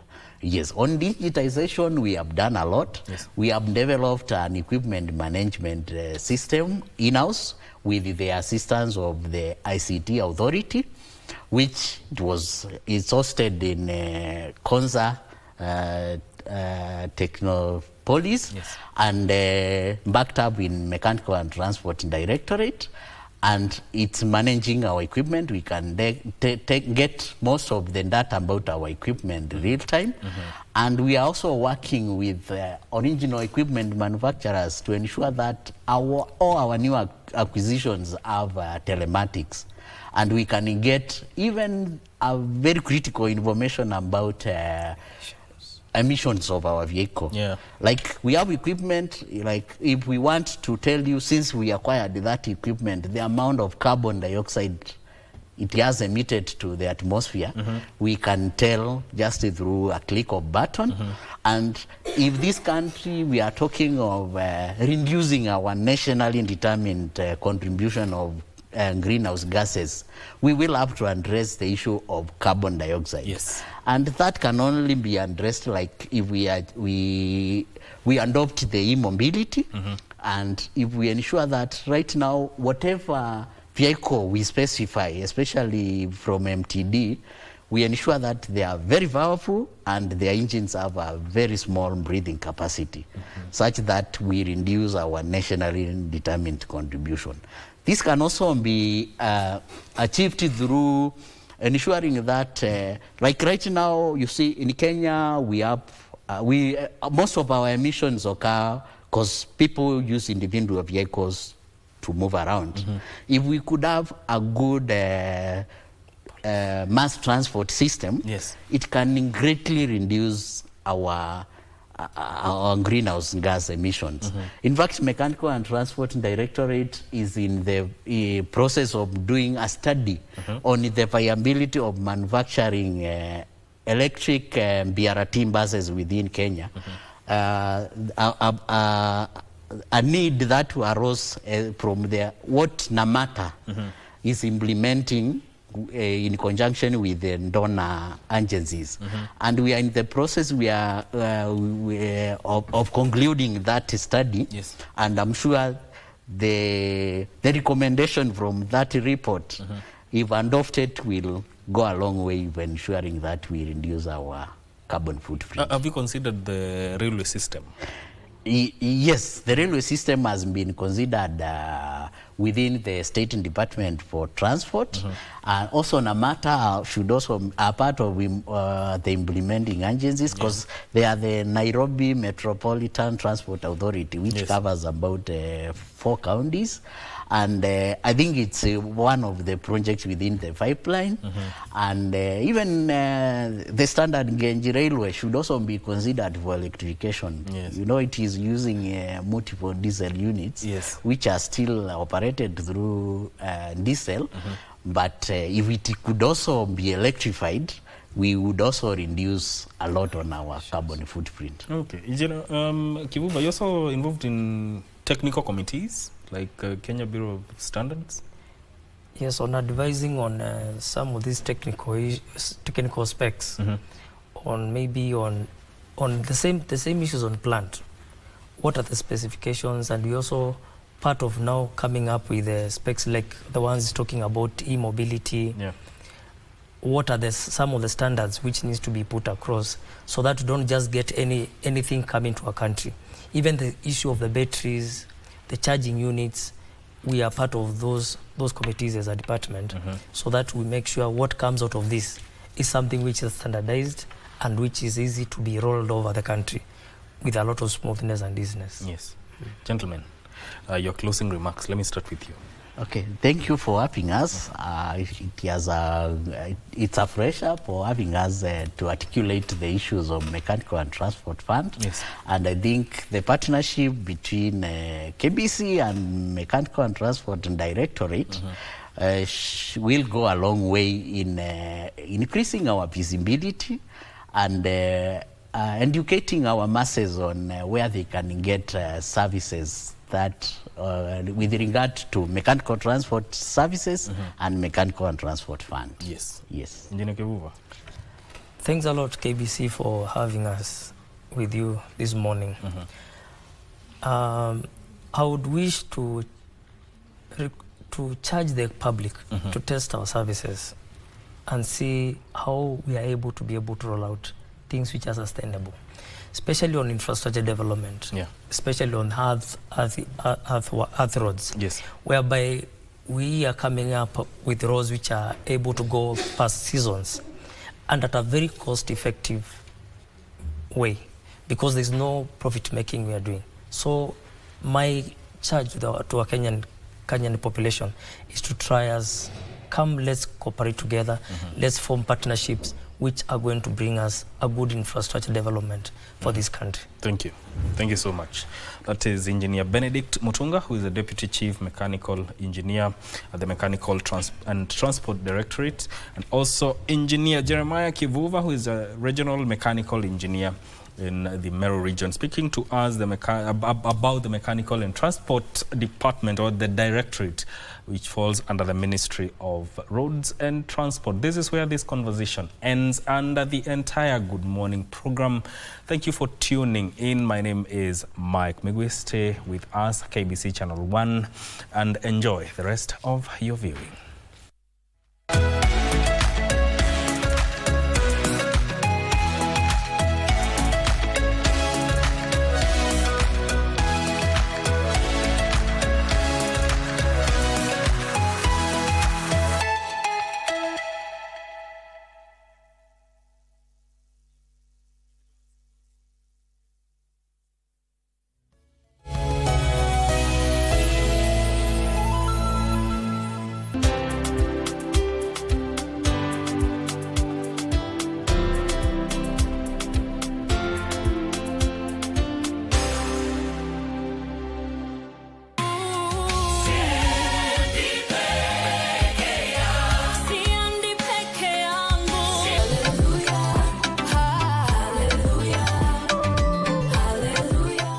one of the things we know is that two things fade in life, and that is energy, and the second one is time. So I think what we should be looking at beyond time management is asking ourselves, are we clear and managing the focus? The fact that it is your free time, still you don't waste it. Yes.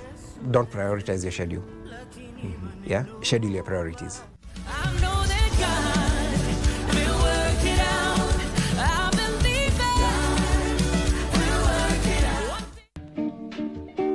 Chapa unakuwa humiliated mbele ya watu, lakini unapata uwezi shtaki, sababu ukishtaki utafungiwa barabara ya kwenda bunge. Kondo ya mwisho na nini? Na kufi. Na katika ulimwengu ya kiroho, unajua litwangwa hiyo kofi ni Mikaeli.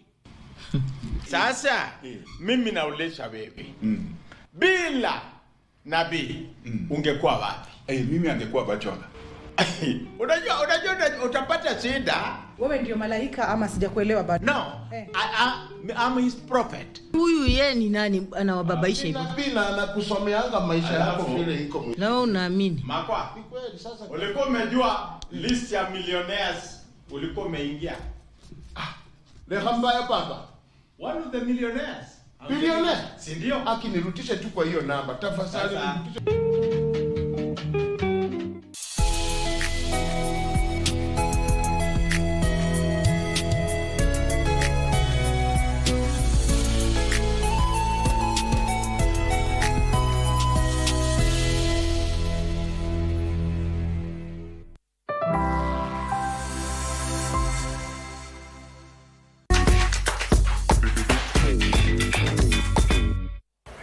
We meet Mark Gitonga just as he arrives at his real estate office. This place is so dusty, honestly. Yeah, it's right by the road. Yeah, it's right by the road. So every truck, every car, everything that passes by just carries all the dust into your space. You just kind of have to live with it. He's been working here for a few months since he moved back to Nairobi after his contract job in another city came to an end. As he shows us his new neighborhood, he tells me things have been really slow. This transition has been anything but smooth for the 27-year-old. Trying to establish myself again over here, I found that the rental space I used to have, the price was almost 1.5 times higher. So I had to look for somewhere different, somewhere I could afford. So that's why I found this space here in Lolongo. Now I'm trying to establish myself